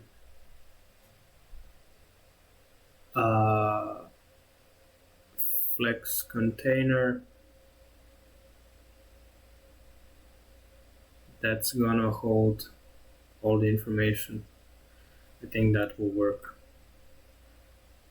So yeah, let's try it. We can alter it later on. The other thing is going to be, we want these blocks to be squares, right? So we'll have to probably make our own JavaScript stuff that's going to take care of that, because the columns are not going to be squares in Bootstrap by default. So yeah, we want the column, and I'll just add a square class to this for later, probably we'll use. So that should be that. I guess we can give it some background color. I guess info will do fine. Info is like teal color. Yeah, that will do. Info. And so display flex. I'm not sure that we need it, but probably we do. So inside here, so we have the column, and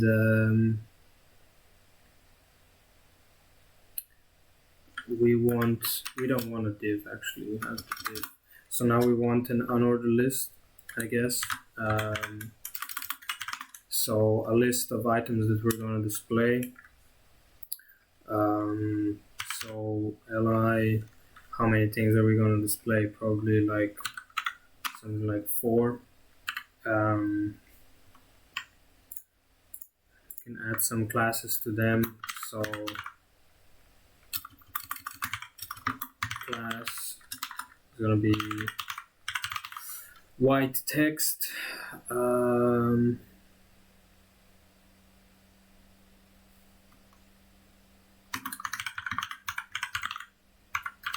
I'm gonna add another class that I'm gonna use just to take away the default list item, the bullet points.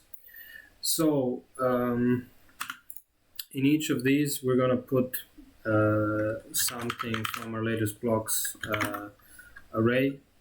So we can put the leader, which will be, so we got 4 blocks, so block.name, that's gonna be the name of the pool, that's the slot leader.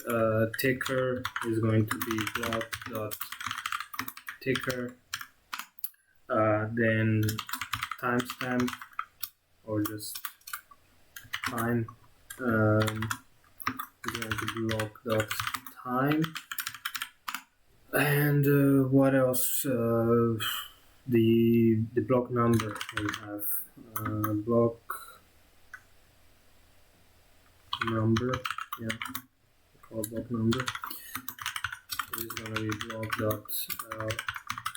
no.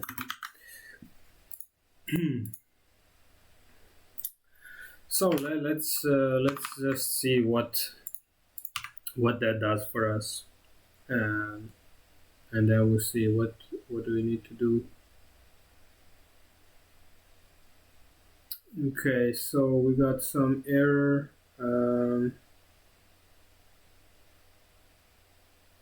Byte indices must be integers or slices, not string. Okay, that's a bit weird. So it's on line 67. Oh, we don't use it.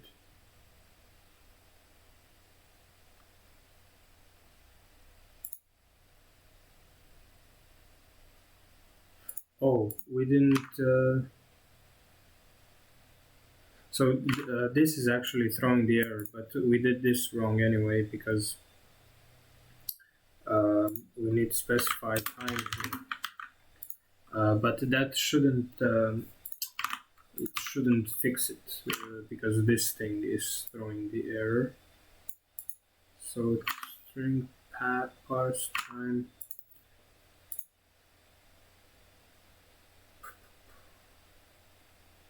Oh, this is also wrong.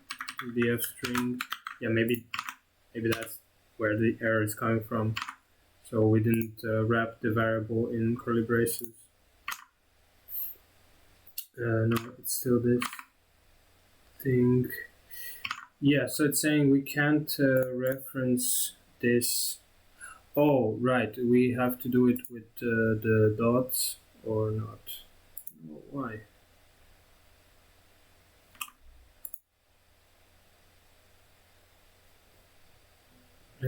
Oh, we didn't parse it as the JSON. Of course.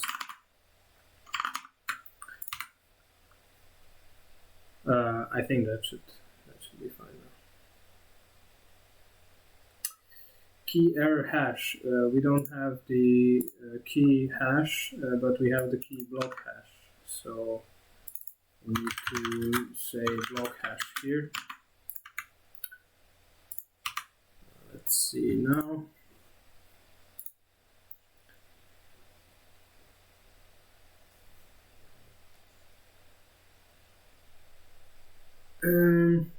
Okay, yeah, they're not separated.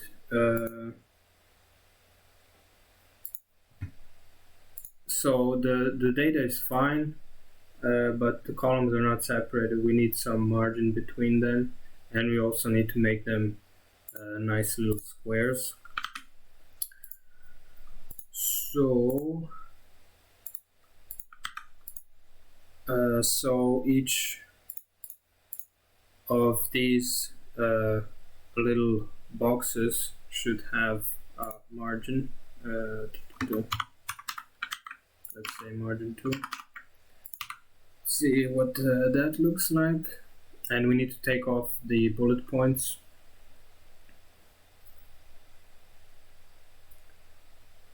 Yeah, that looks better. So now when we make them squares, it will look better.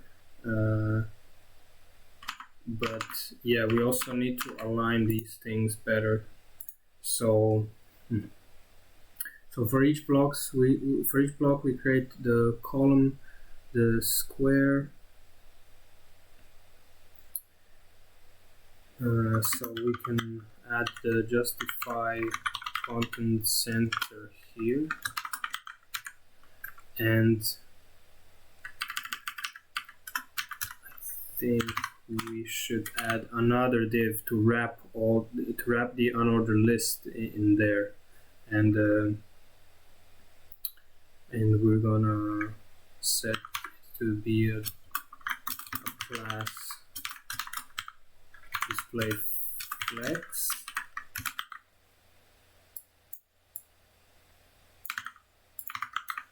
Put that in there.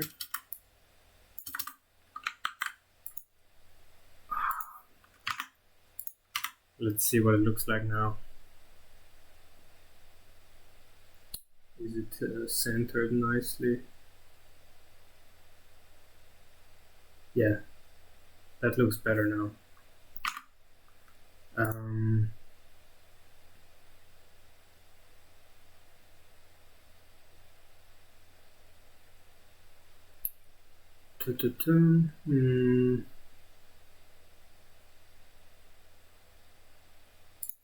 Okay, so let's make in the CSS, let's make a new file.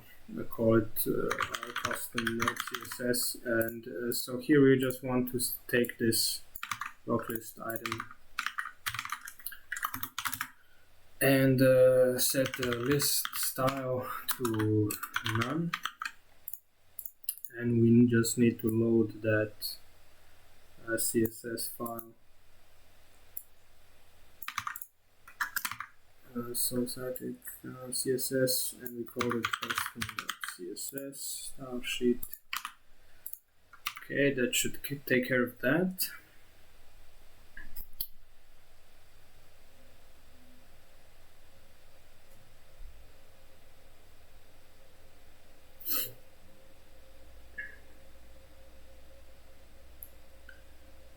Okay, looks good. Probably want to make this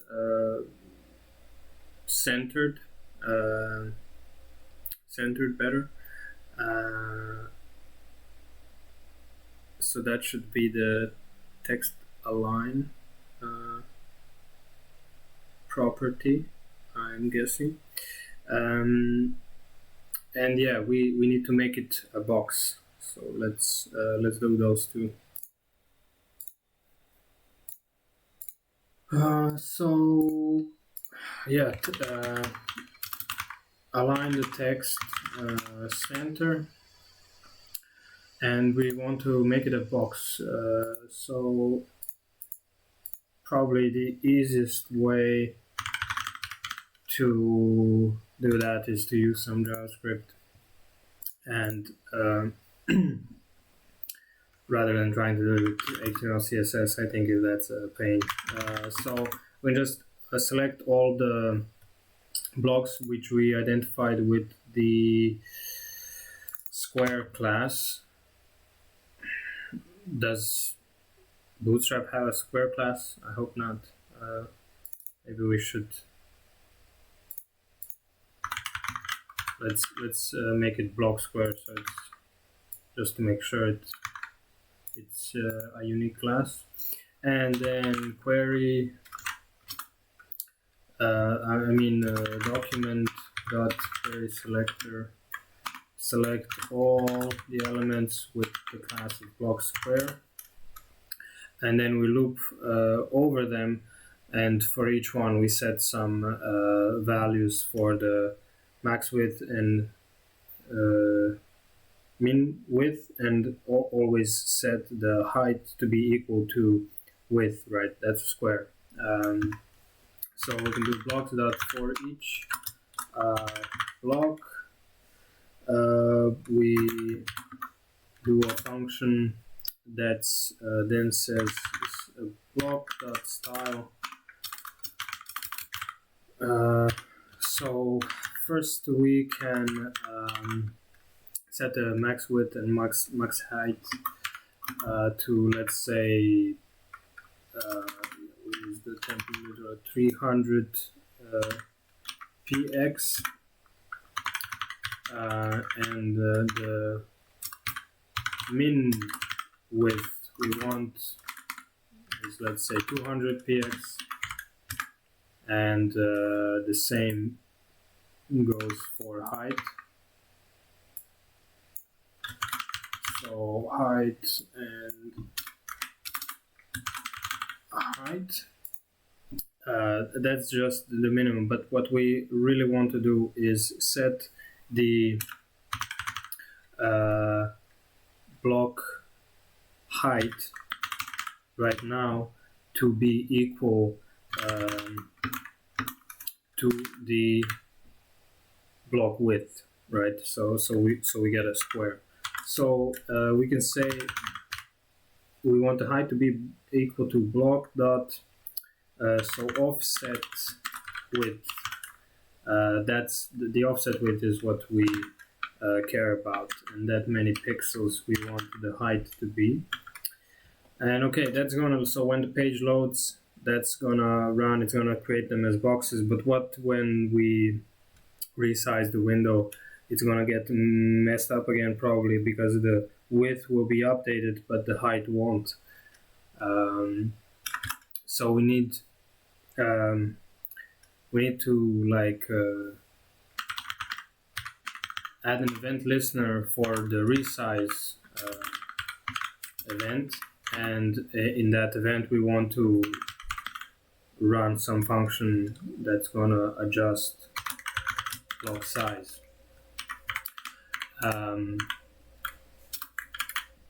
So that function will just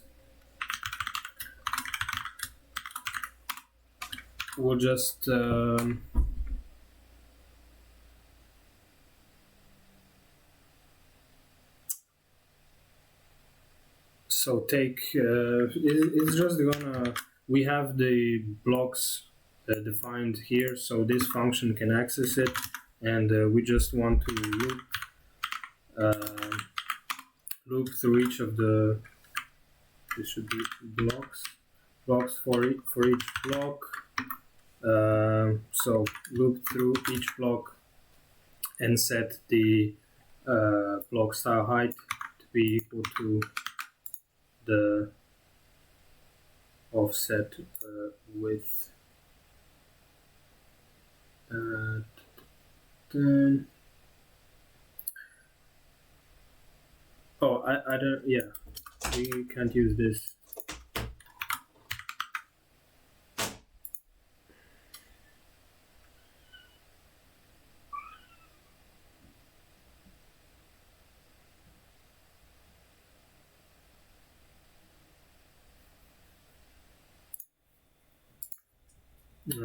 Yeah, I have a syntax.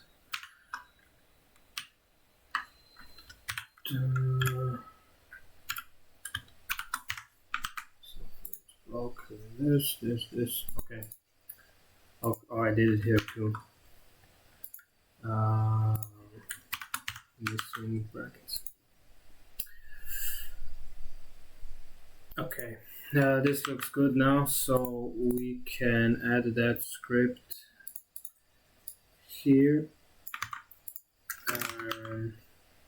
So static JS, and we called it blocks.js. So we added a text align, and we're trying to make them boxes now.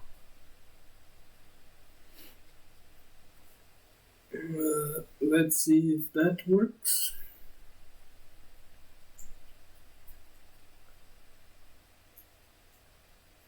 Not perfectly. So the block square is fine, but the unordered list inside is a bit weird. So let's see, what did we do wrong here? So it looks like there's a padding here on the unordered list that's throwing things off, and the squares are a little bit too big. So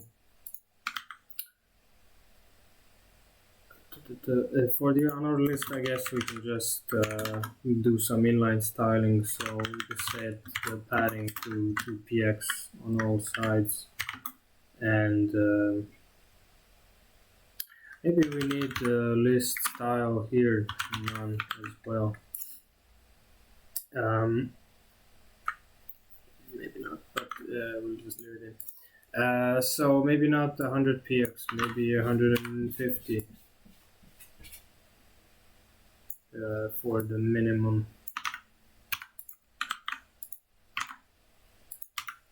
Let's see what that looks like now.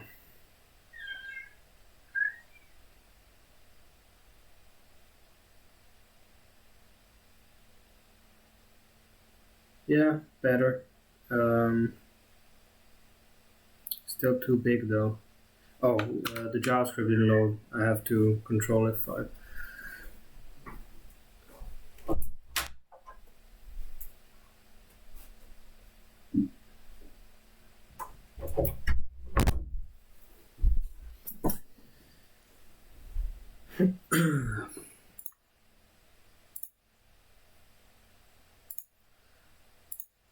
So it's still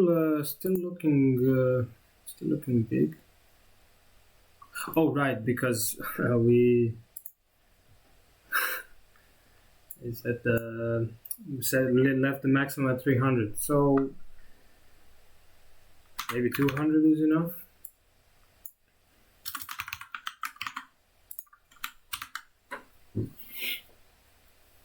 Let's see.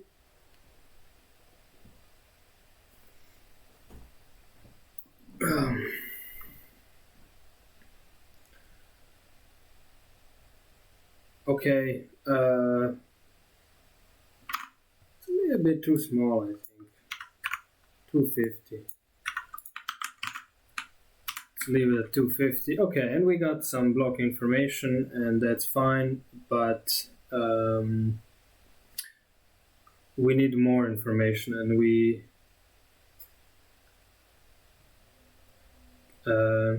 what we can do is like put a button here that like when we click it, we open a modal, and then we can see all the other stuff as well. So let's add that to the block stuff. So we'll use Bootstrap models for that, and then we can so we can add a list element here. That's gonna be a button. Button here, and while we're here, we also can put this text. We can align self center. Yeah, align self center. Yeah, that will work. So that this text is in the middle of this div. And now we want Bootstrap models.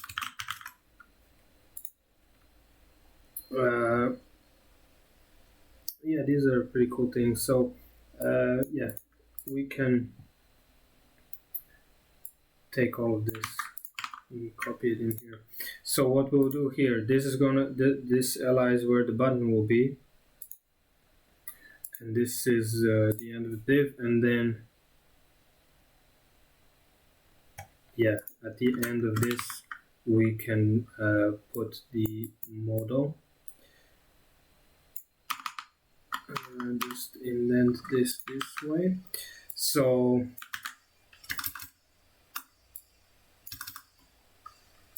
we put the button here. It's gonna activate the model. And so we need to identify. So this button will say like something like more info in the block. Type button primary data toggle model and data target example model. So this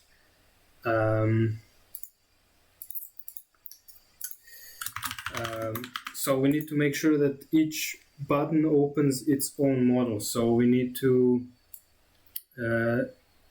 say like block model, and then we're gonna use the block.identifier that we set in our views. So we have the counter, and so we can say block model 1, block model 2, and so on. And also in here we need to say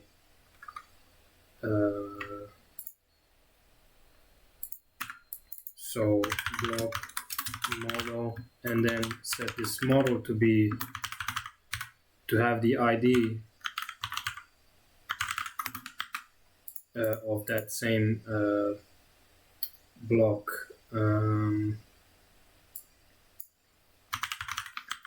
I'm guessing this can stay the same. We'll just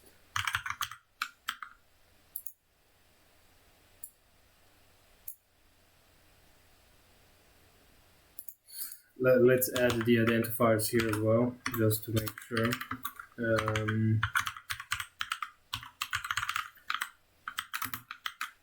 So block identifier here for the label, and block identifier here for the label, and here, so for this model title, this is what's going to show. I mean, we can just test it before we move on to other stuff, but we will want to show stuff in this model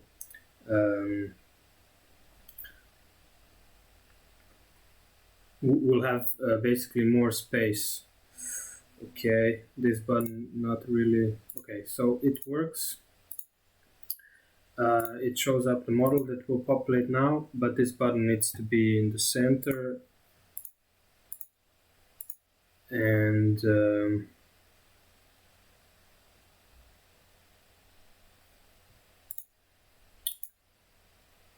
I really don't get why it's not in the center if it's part of the list.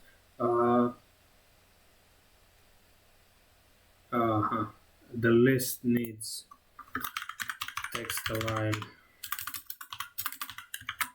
center, probably, but we'll see if that fixes it when we go here.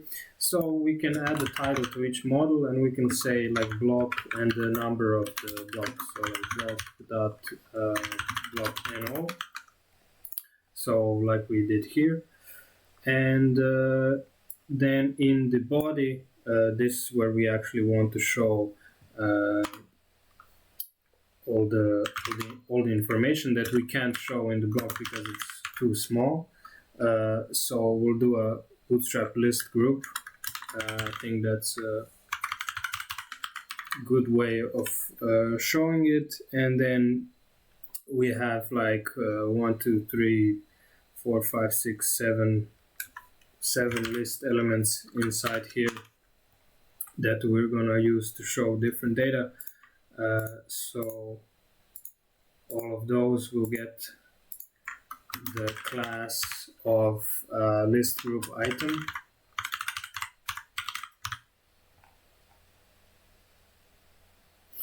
So it's a Bootstrap class to make things look pretty. And I'll also give it a list group item action, which I think just triggers the hovering.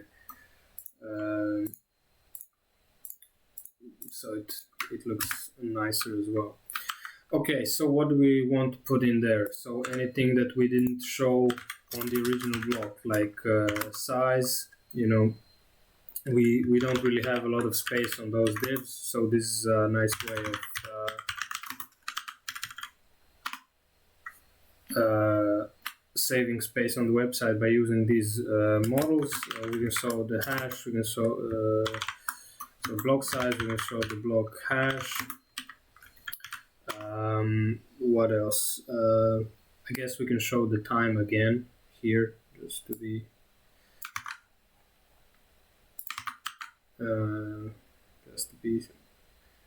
I don't know what.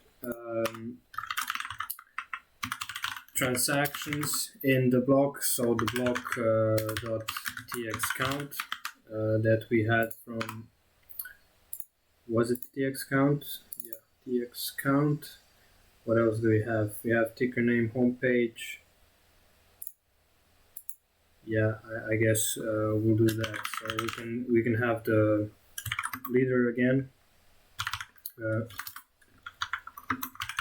Block dot this will be the name.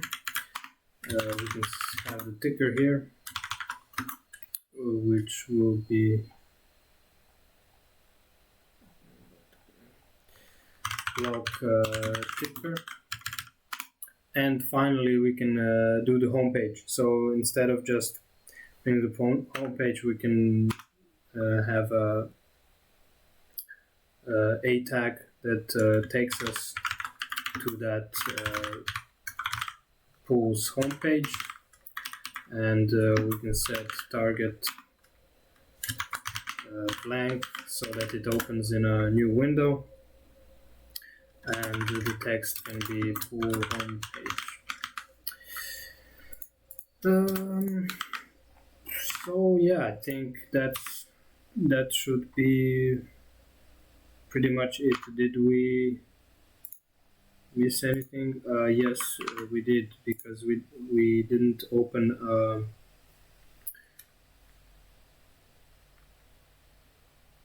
oh, actually, yeah, why did I do div? I should do ul list group, and that should be it. Now we have footer.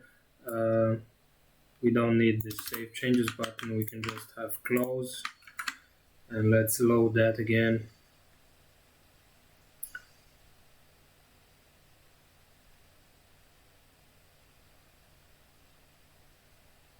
Okay, something's wrong. The models look, well, something is definitely wrong. But what could have we done that made it go out of sync like that?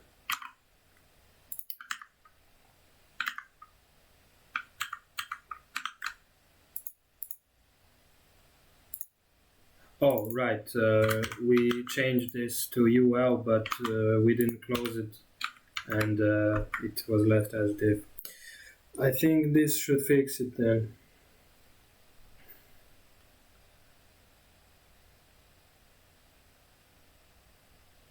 There we go. So if we open the block, AAC, see size, this something's wrong with this. Yep, we didn't wrap it into curly braces. Okay, but other than that, everything's fine. We can go to the pool homepage. There we go. Kiwi pool, Binance, eToro, Adelaide,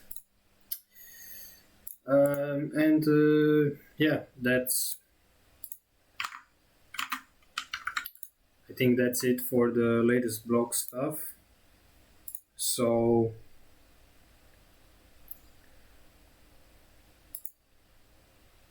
there we go. Transactions is now showing, and okay. that's it for the latest blog stuff. So we'll do one more thing, which is let's get like the top 5 addresses with the highest amount of ADA in them, and format that as some kind of a rich list table or something like that. But okay, yeah, rich list next. So for the rich list query, I have something prepared. Here it is. So it's basically the same method of what we use to get the total supply. We are querying the unspent transactions. So the logic is the same. We're getting all the values where the transaction ID doesn't exist in the transaction inputs table.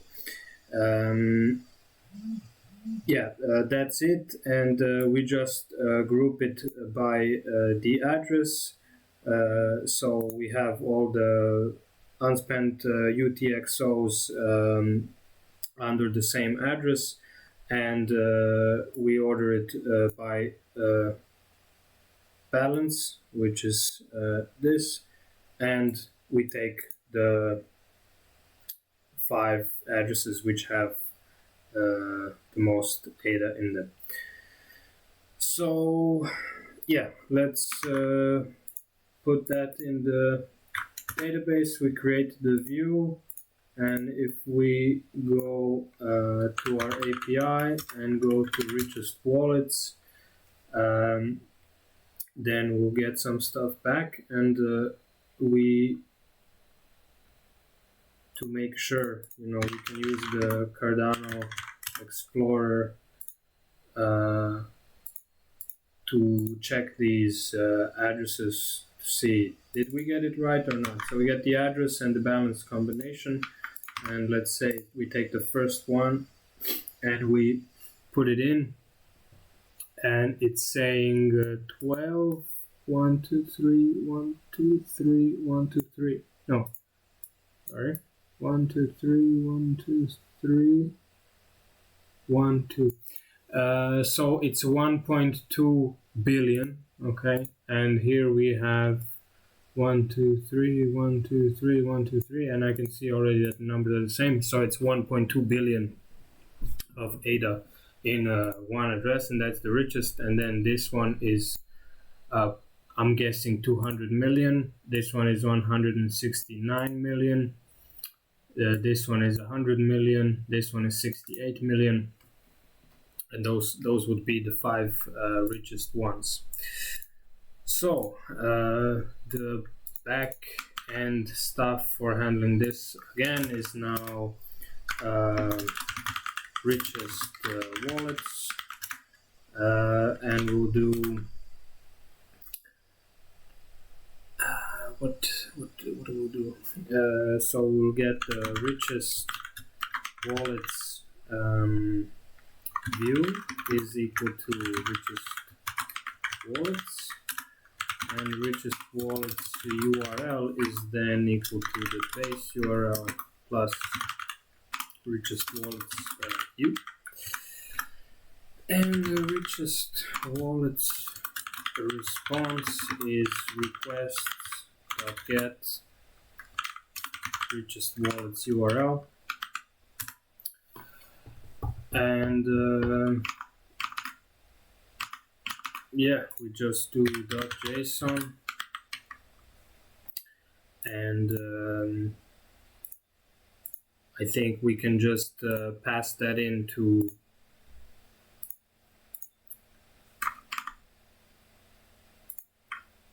to the template, and it will handle it.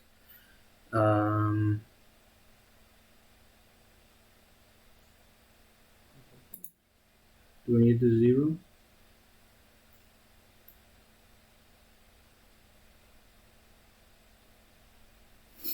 Probably it's smart enough to figure out that it doesn't need that it's only one element in the array, so it's just going to look over to it.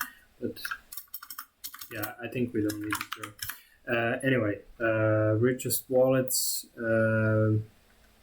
That's it. We can just say richest wallets is equal to richest wallets response.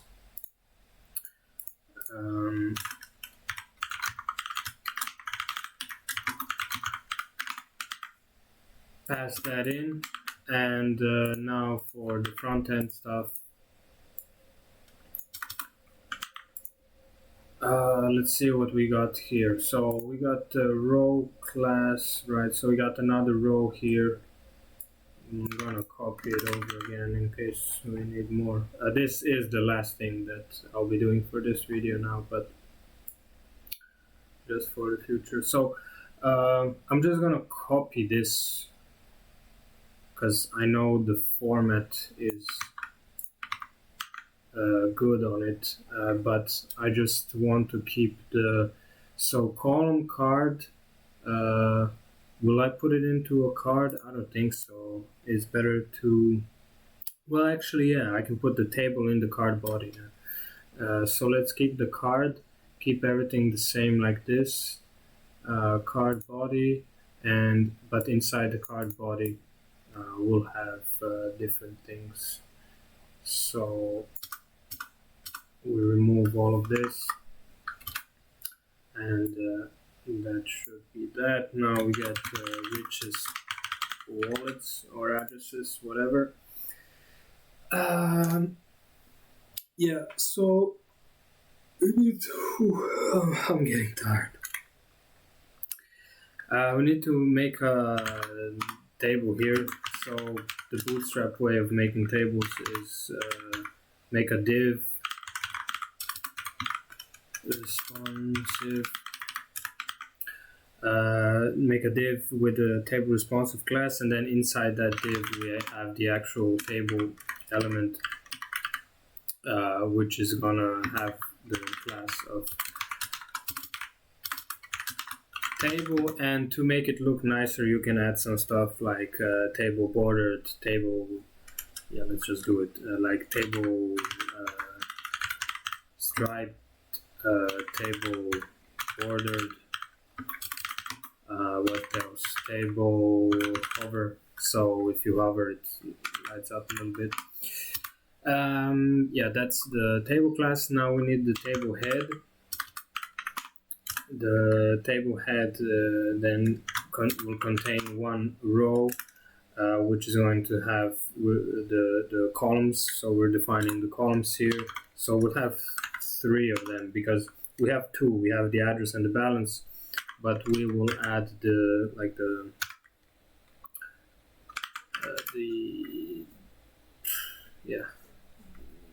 number. So address and balance here, and yeah, we need to give these table headers scopes. So their scope is column, and balance, we can say this is the balance in ADA rather than saying just balance.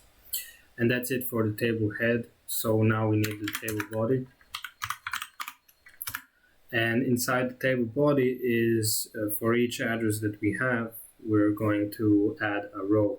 So it's going to be a for loop of the for wallet in the richest wallets variable.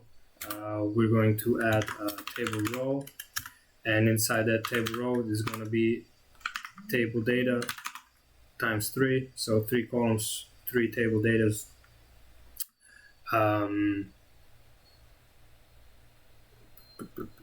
So the first one is going to be just the number. So this is what I meant when I said we don't really have to do this, the identifier, because we can do this. We can use the Django's for loop dot counter, and we can get, so it's gonna, for loop dot counter goes from 1, so it's 1, 2, 3, 4, 5 as we go through the loop.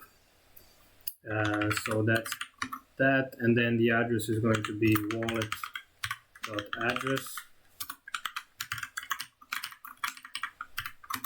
and the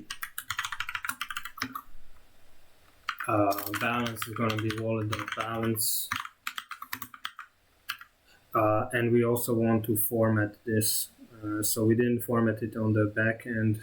We can do it there, or we can do it here. Better do it there, because best to separate the logic from the display. But then I have to loop over it here. So I'm just going to format it here. So we can use this syntax of vertical line, then float format. So we'll format it to 1 decimal space, and we want the int comma, which is 1000 separators. But this int comma, we need to enable it first. It's part of the Django's humanize library. So yeah, this is where int comma is, and we need to add this to our installed apps in the settings. Middleware installed apps. So the humanize, and then we also, when we load the template, we have to load humanize. So for that function to be defined. So that's the int comma, and then is that it? Or is there something else? I would say that's it. So let's reload this and see what we have for that table. It might be that it's too wide, but let's see. Well, the address is a long string, so it might be fine.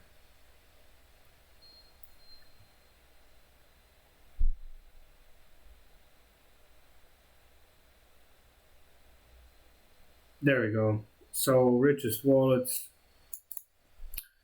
we have the address, we have the balance, and there you go. There's a little dashboard. It may not be very useful, but it's good practice for playing with the Cardano database and practicing web dev skills. So this is it. I know it's been a long video. It's not really SPO content, but since we did dbsync in the last video and set up an API, this is an example of how you can use that. And I mean, this is just the start. It's pretty simple stuff. So with the database, there's a lot more you can do, and I will try to get some good ideas about what to do next with it. It's possible to make an explorer, so you can search stake pools, search addresses, all that stuff, search blocks. So yeah, that might be next. I don't really know, but if you have any ideas, suggestions, recommendations, I might need to update some of the pool creation video and stuff like that, because it was filmed, several months ago, and things have changed now. But we'll see.